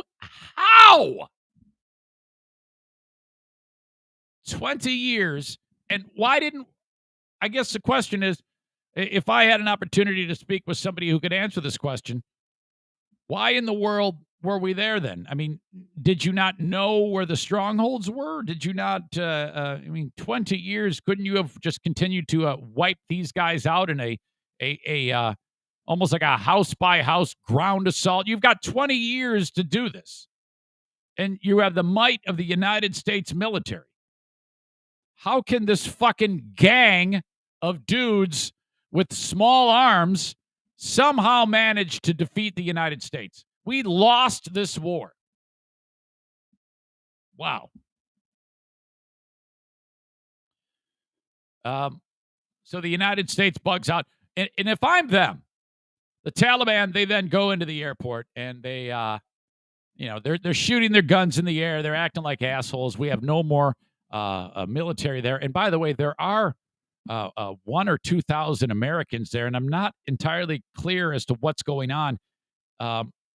Did they want to stay there? Is that what I'm understanding? Or are they like, no, don't leave? Very strange. But if I'm the United States, and, I'm out to sea with battleships and destroyers and aircraft carriers, I unload everything. I unload the kitchen sink on the airport, because they're all going to be there. I mean, who gives a fuck at this point? What are they going to do? this is a perfect opportunity. They're all streaming into the airport, and then all of a sudden the battleships are 50 tons lighter because all ordnances are now flying through the air, missiles, long-range cannons or whatever, planes are bombing the shit out of them. Who gives a fuck? Blow them up. At least swing open the side of the copter and do the fucking Full Metal Jacket. Get some! Get some! I got you. You just don't lead them as much. Ha ha ha ha! Guy's puking. Why not? And then if you not say, well, what happened there? You weren't supposed to do that. Just say, I don't know, man, I fucking slipped, or I was standing near the button and I sneezed. It was just crazy. Sorry about that. Accident. Who gives a shit? The United States, actually, in their attempt to, I don't know if you saw this one, we blew up the ISIS-K. And by the way, the K stands for a province, I think, in Afghanistan. And ISIS-K hates the Taliban. There's only about 2,000-3,000 members of ISIS-K. They hate the Taliban because the Taliban is not as extreme as they want them to be. They want them to be ridiculously extreme. They're, it's ISIS. So they, it's bad when the terrorists, the Taliban, who, are going to fucking shoot women in the back of the head because if they don't wear the appropriate clothing, when they are looked at as too liberal. That's bad. ISIS-K, you remember when they did that bomb at the airport that killed all those people, and then we were told, I don't know if I necessarily believe that we got the bad guy. We got the bad guy who planned the whole thing. He was driving in a car, and we sent a smart bomb, and we blew him up. He's dead. Boy, because Biden was like, I am going to go a little conspiracy theory here on you, but this is what I'm thinking. Because if you're Joe Biden, you need to win. You've had a rough go. So, you have the bomb blow up. All these Americans die. All these Afghanis die. They're laying in the fucking, in that swamp river. Why is that even there by the airport? The swamp river. Holy shit. Why are they all hanging out there?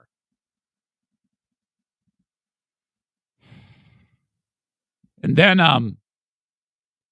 Biden says, we're going to get you, motherfucker. We're going to blow you up. Oh, yeah, we got him. He was driving in a car, and we blew him up. Okay. We got the guy who masterminded it. Well, I don't know. Something doesn't seem right about that. And then the other story, there was another ISIS-K mission in the works as the U.S. had intelligence that a vehicle was packed with explosives.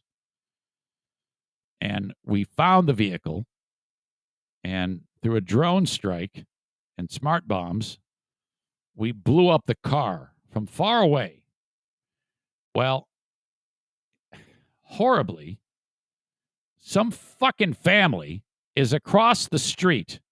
And I don't know if they're doing fucking milk crate challenge or what, but they're all dead. There's 12 people that are like, oh my God, what are we going to do? This is Taliban. Let's do milk crate challenge.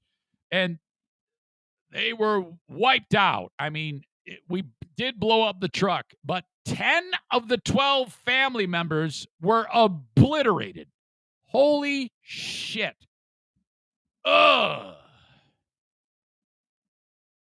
Rough.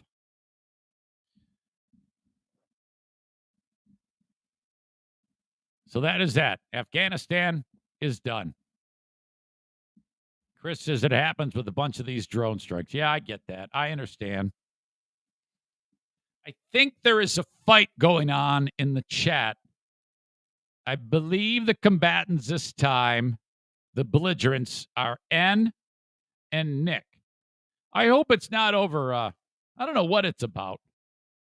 Ann, by the way, says, no, that was Apocalypse Now, not Full Metal Jacket. You are incorrect. The scene where Joker he's the guy that's shooting for Stars and Stripes, the reporter, and he's with whoever the other guy is, And you all should do a story about me. Why should we do a story about you? Because I'm the baddest motherfucker around. I got 16 kills. Them is all confirmed. Are some of those kills women and children?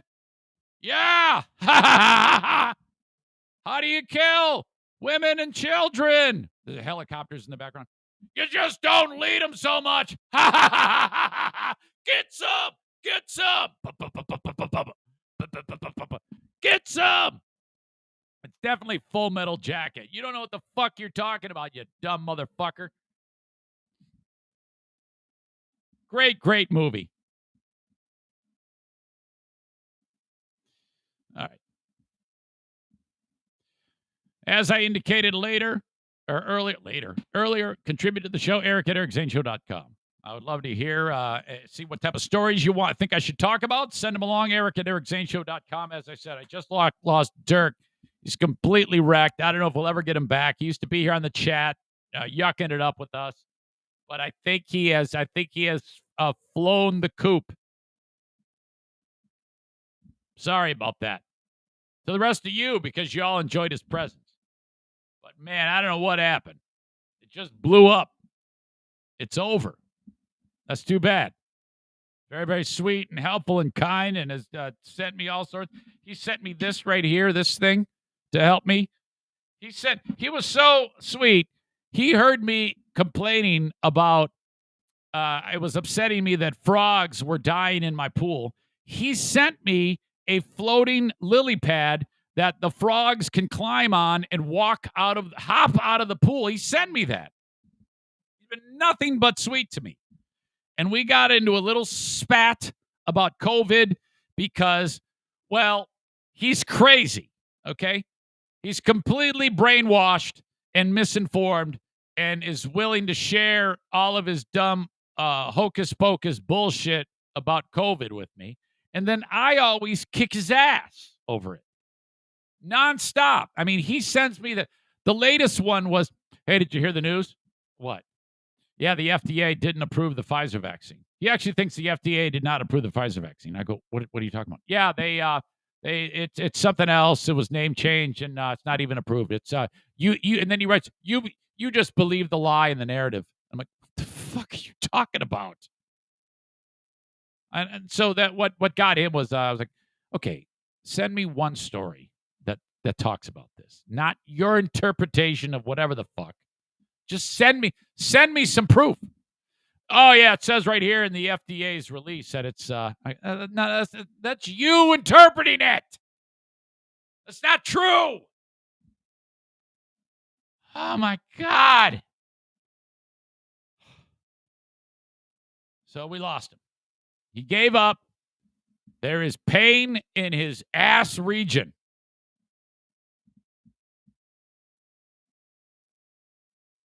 FullHouseComedy.com. That's what I want to talk about now. Go to FullHouseComedy.com, and if you are in West Michigan, you will see a laundry list of amazing comedians who, well, starting tomorrow, are in town.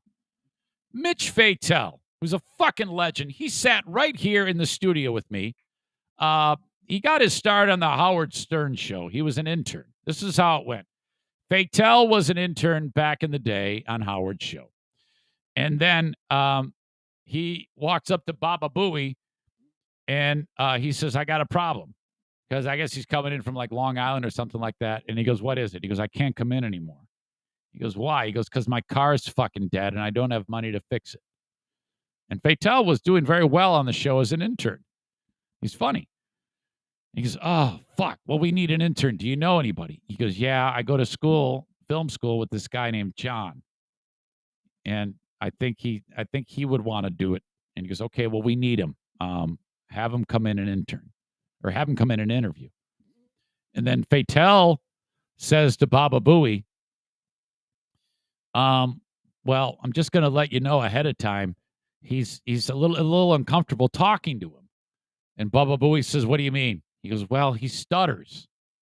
and it's rough because it's not so much going He just kind of almost stammers and makes weird guttural noises. He goes,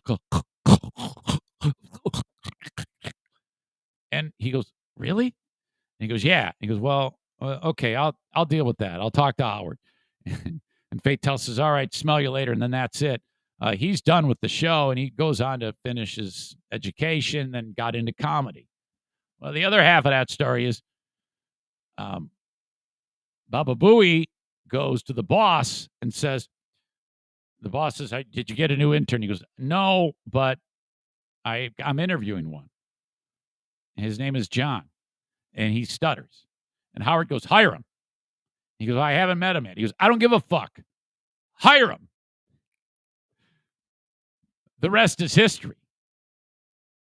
Now, as it goes, John kind of got lost along the way and forgot that, he's not funny.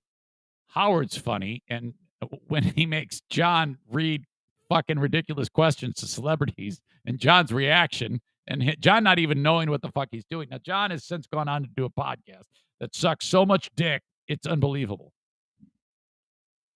But anyway, that's Mitch.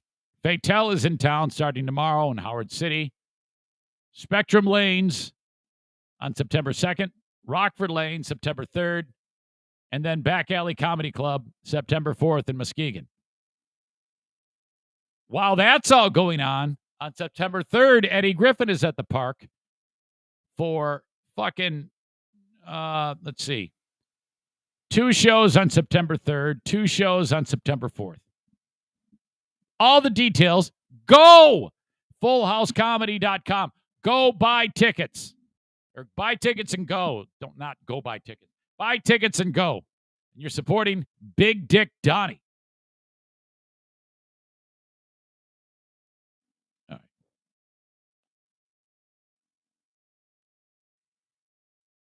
All right. Poor Dirk, the Duchess of New Jersey writes.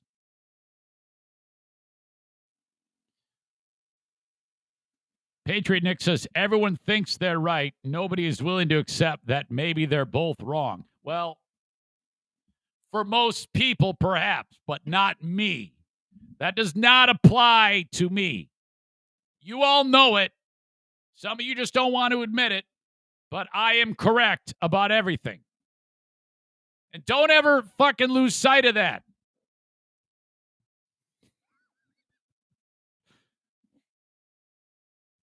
All right. Dumpster Divers, thank you to them. We'll be killing it with Kyle from Dumpster Divers on Thursday. If you need a dumpster and you are in West Michigan, consider Dumpster Divers. First of all, they're cheaper. That's the most important thing. Second of all, they're sponsors, and you should always support the sponsors. And who wouldn't want to support these guys? Startup business. These 2 guys got together. They were working at 2 men in a truck, and they said, you know what?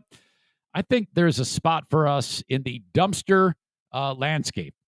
Let's buy 9 dumpsters back in 2014 and then deliver them with a special truck, and then off we go.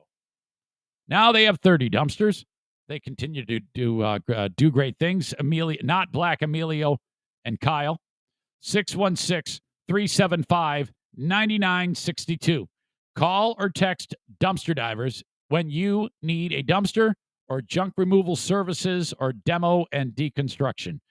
All the information is at dumpsterdiversllc.com.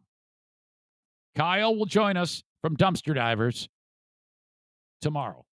It's always very unfortunate whenever anybody that I know is named Kyle, because the first thing anyone thinks about when I say the name Kyle is the fucking monster that I used to work with. It's awful. All right.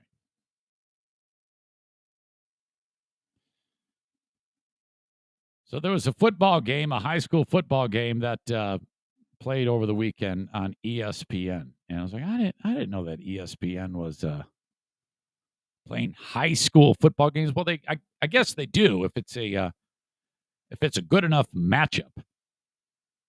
And this is a time of year when they're kind of like starving for programming.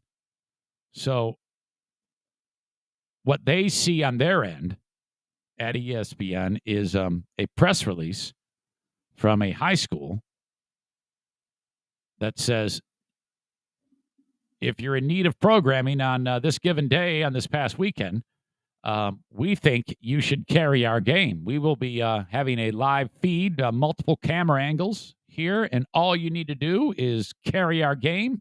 Turnkey operation.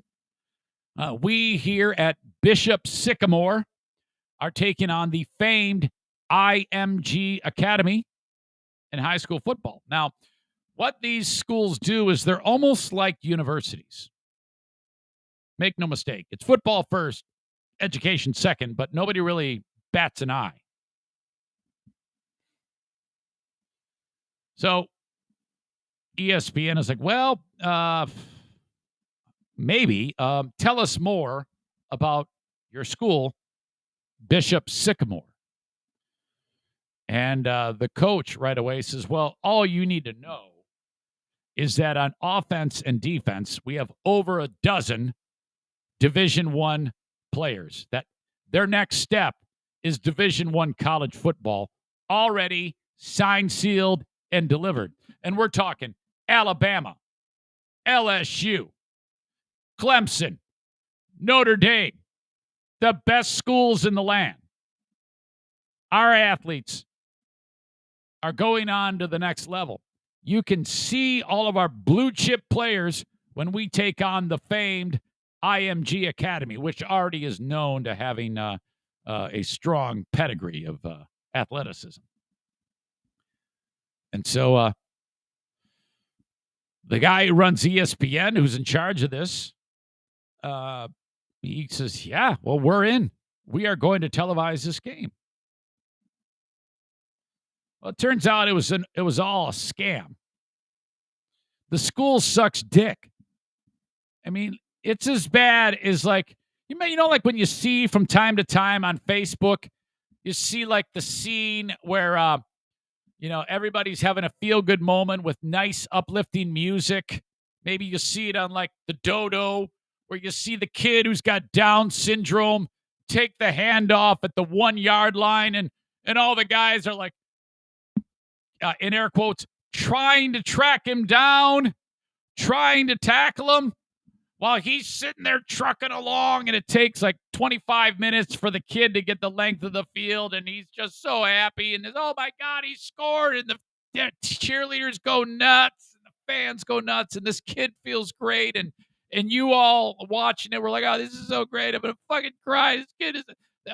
that kid that I just described is better than any of the players on Bishop Sycamore. Like, every kid on this team sucks tons of dick at football. It's horrible.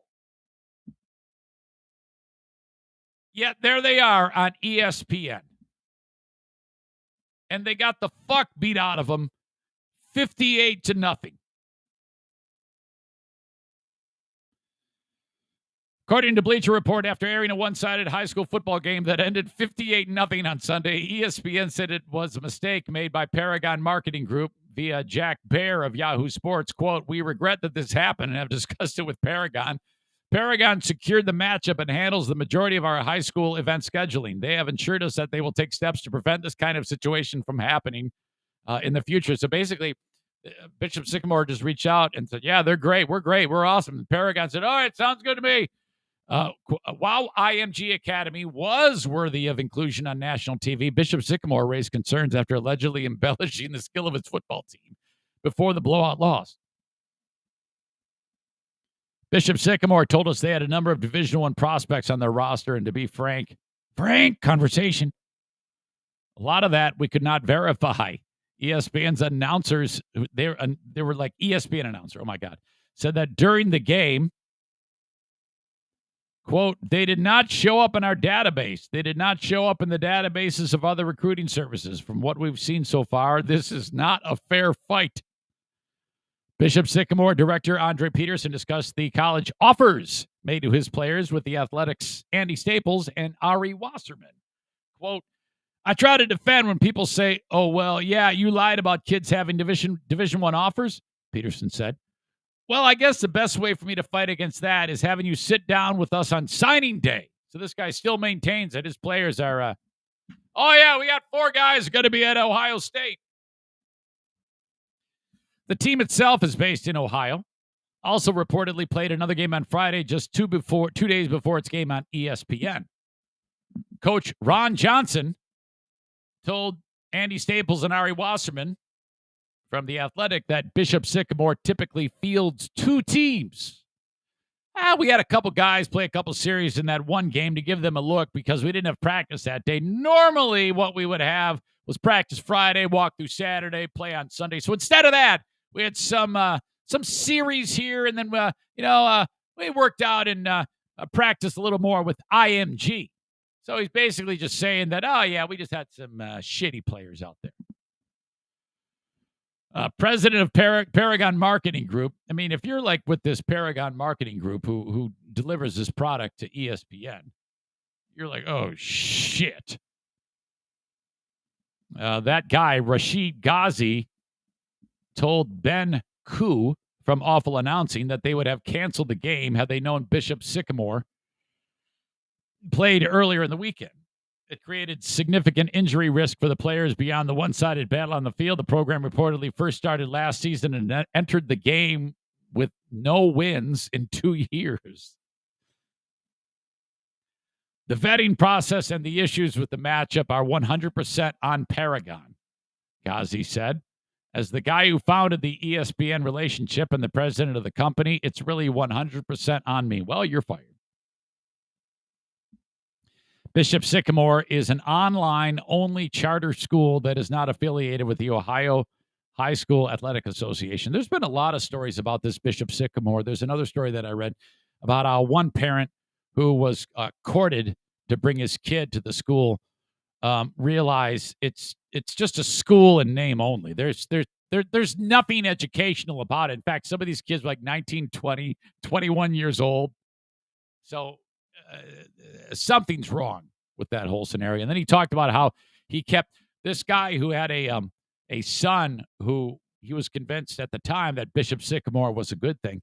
They show up at a camp, and then the dad goes there and he puts there's a hotel that they're staying at for the school at this camp somewhere in Ohio.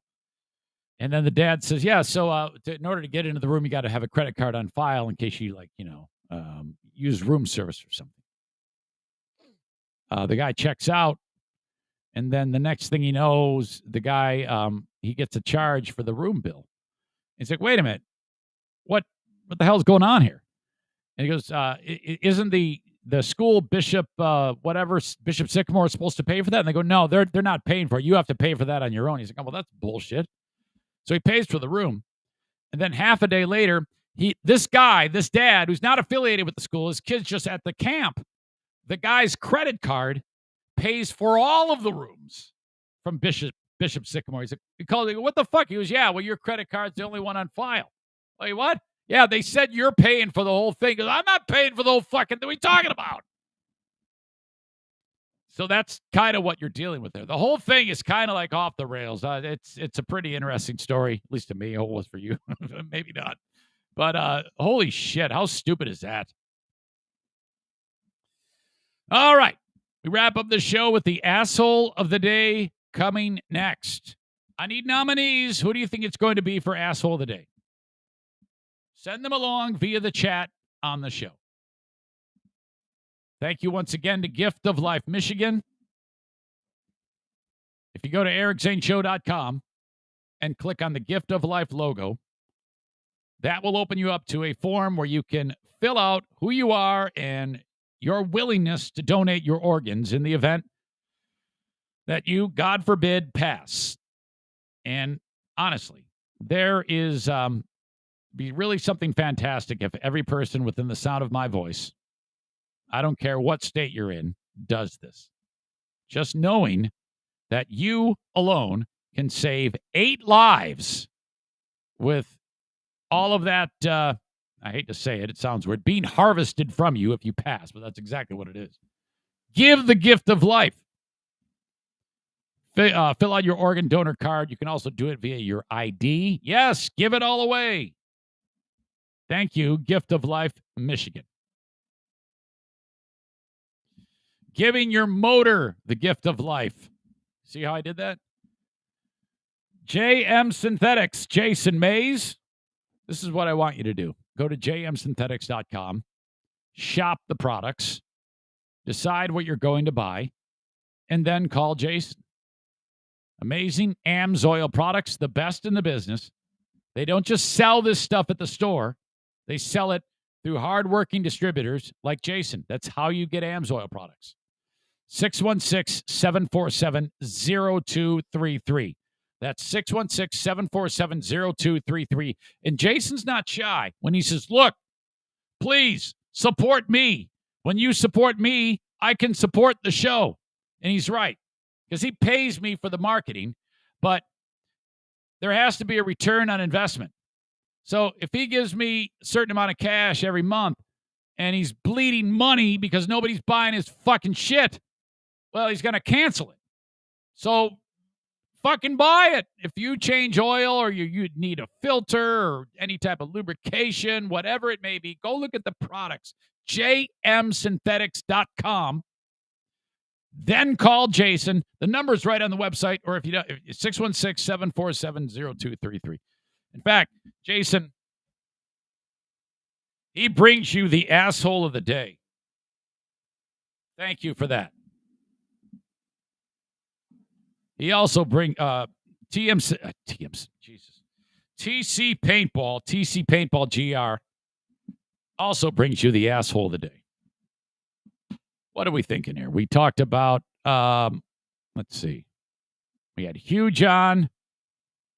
We talked about training. We talked about the board meeting where the guy was saying the stupid names. We ripped a lot of people a new asshole today. Ed Furlong's cameo. Vince Neil was brought up. The shitty scenario in Afghanistan. And a lot of other things too, but it escapes me. Not to mention Bishop Sycamore. Who do you think could be the asshole of the day? Asshole of the day. Now, Nick is wrong here. You and Dirk for being stupid and letting opinions change your friendship. Nothing has changed in my mind. I love him, and I made that clear.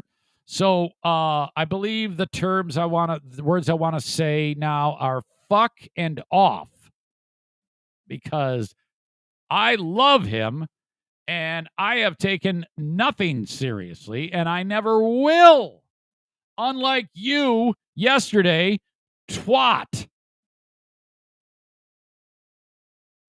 Jason gets a nomination. He already has 300 seconds. I think this gives it to him. I don't know what about.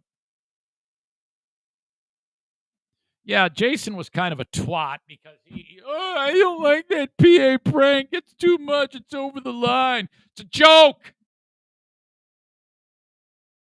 But I don't know if he can earn asshole of the day, guys. I mean, seriously. Dean uses my last name for some reason and calls me a hypocrite. Why?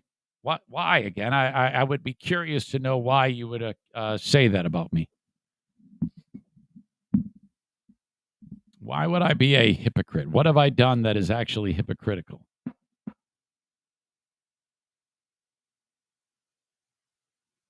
Shut up, Jimmy. He's using the word sick. I don't want to hear that. All right.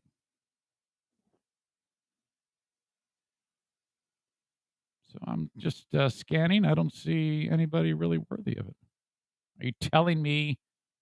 Oh, Dean says you told us not to say fuck off. That's not hypocritical, and here's why. And I explained this once. When it's written, it's always there. It can't disappear.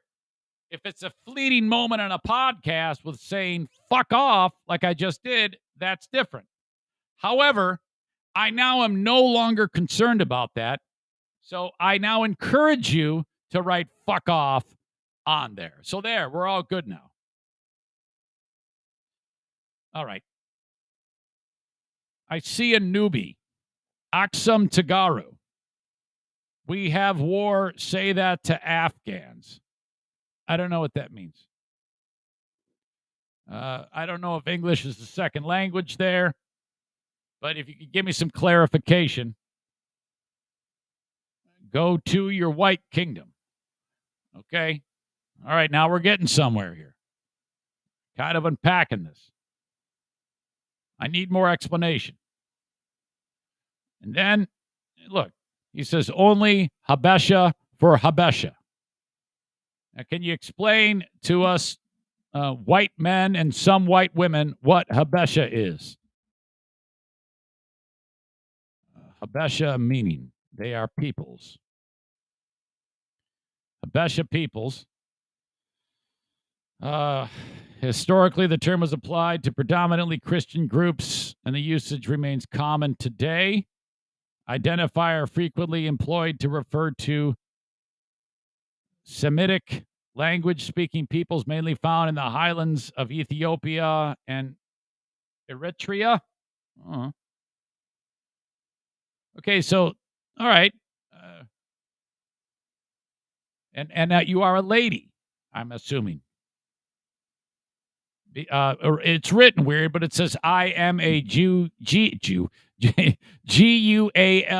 Kenny. Is that mean a lady? Am I getting that right, Oxum? We uncolonize. Okay. Hey, let's do this.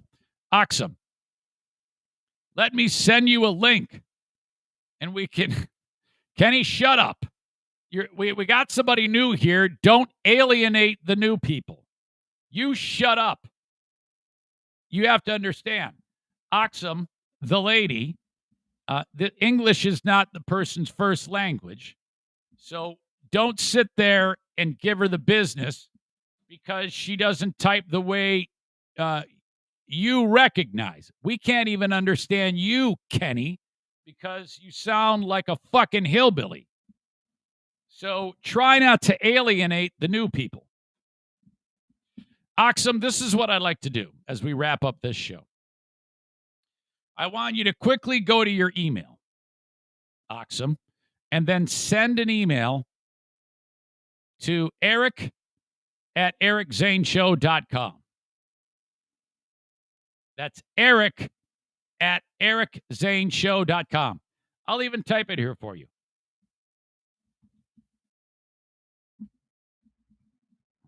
I typed my own name wrong. Can you believe that?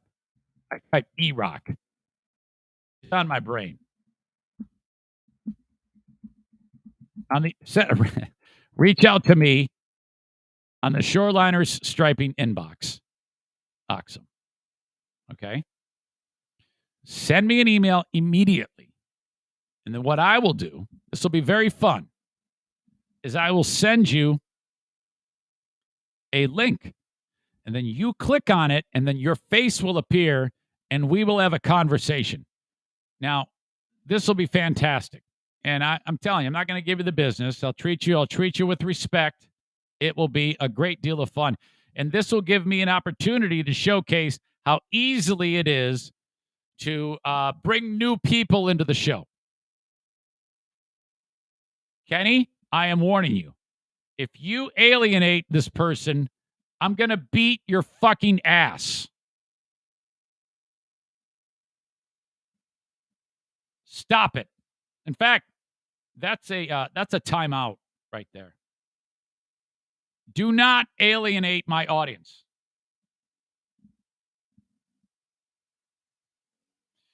Nick says, does anyone else feel like this person is trolling Eric? Well, if that's the case, you're going to love this.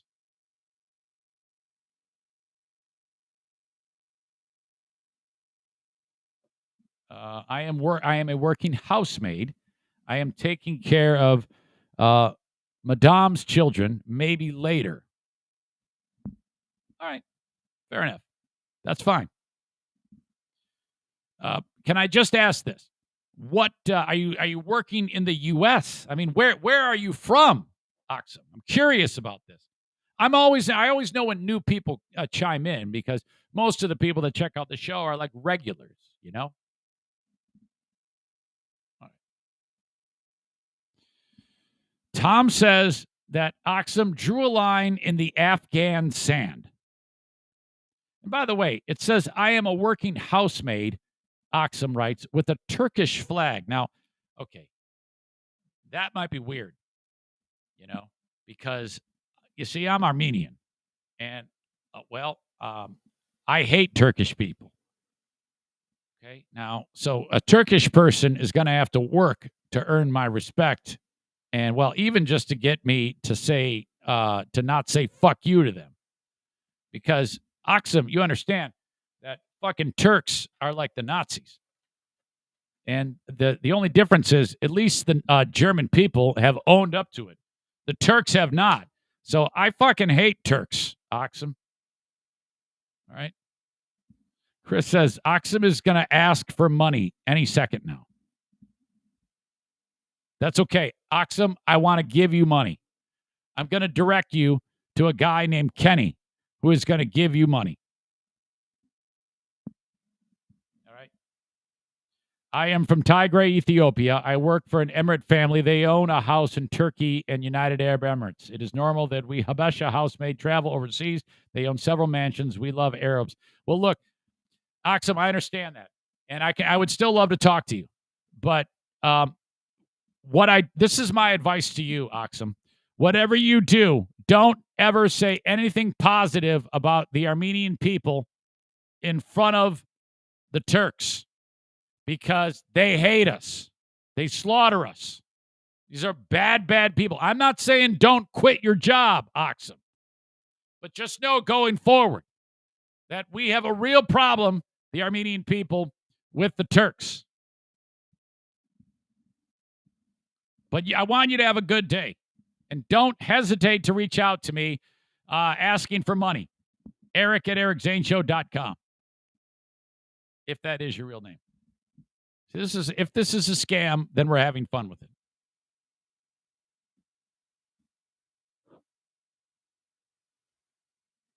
I'm the only one believes that this is actually a housemaid. Where is my Sharpie? Oh, it's in front of my face. Okay, the asshole of the day. Who's it going to be? I don't have any idea who's going to be the asshole of the day. Ed Furlong? Bishop Sycamore? I mean, just on principle, because I can't stand this guy either. When I've got an enemy, I really have an enemy. I keep receipts.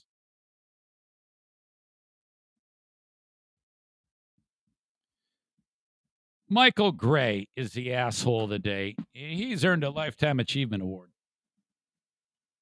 I can't stand that fucker.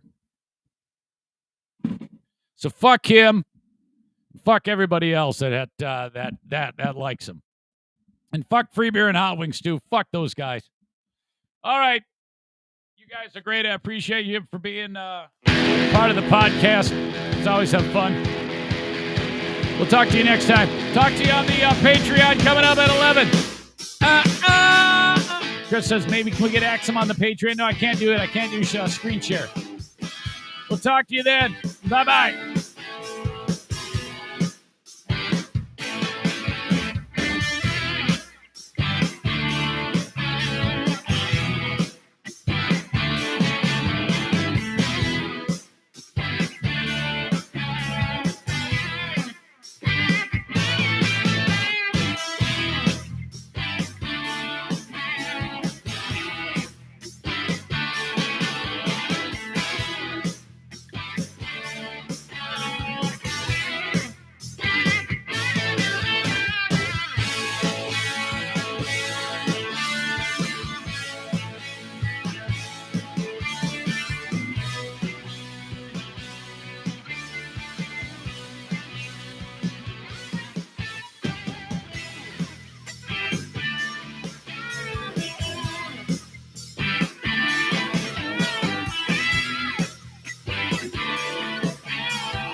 All right, we're back.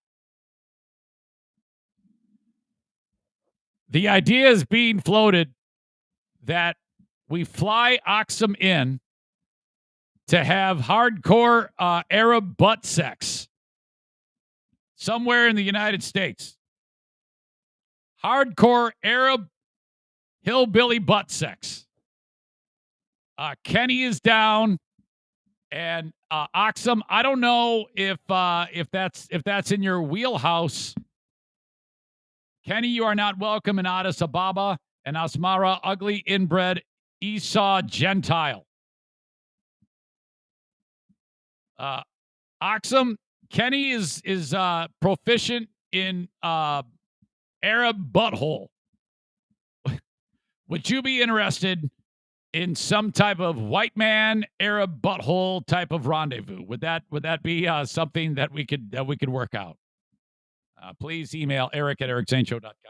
Okay, that's it officially. Till next time, bye-bye.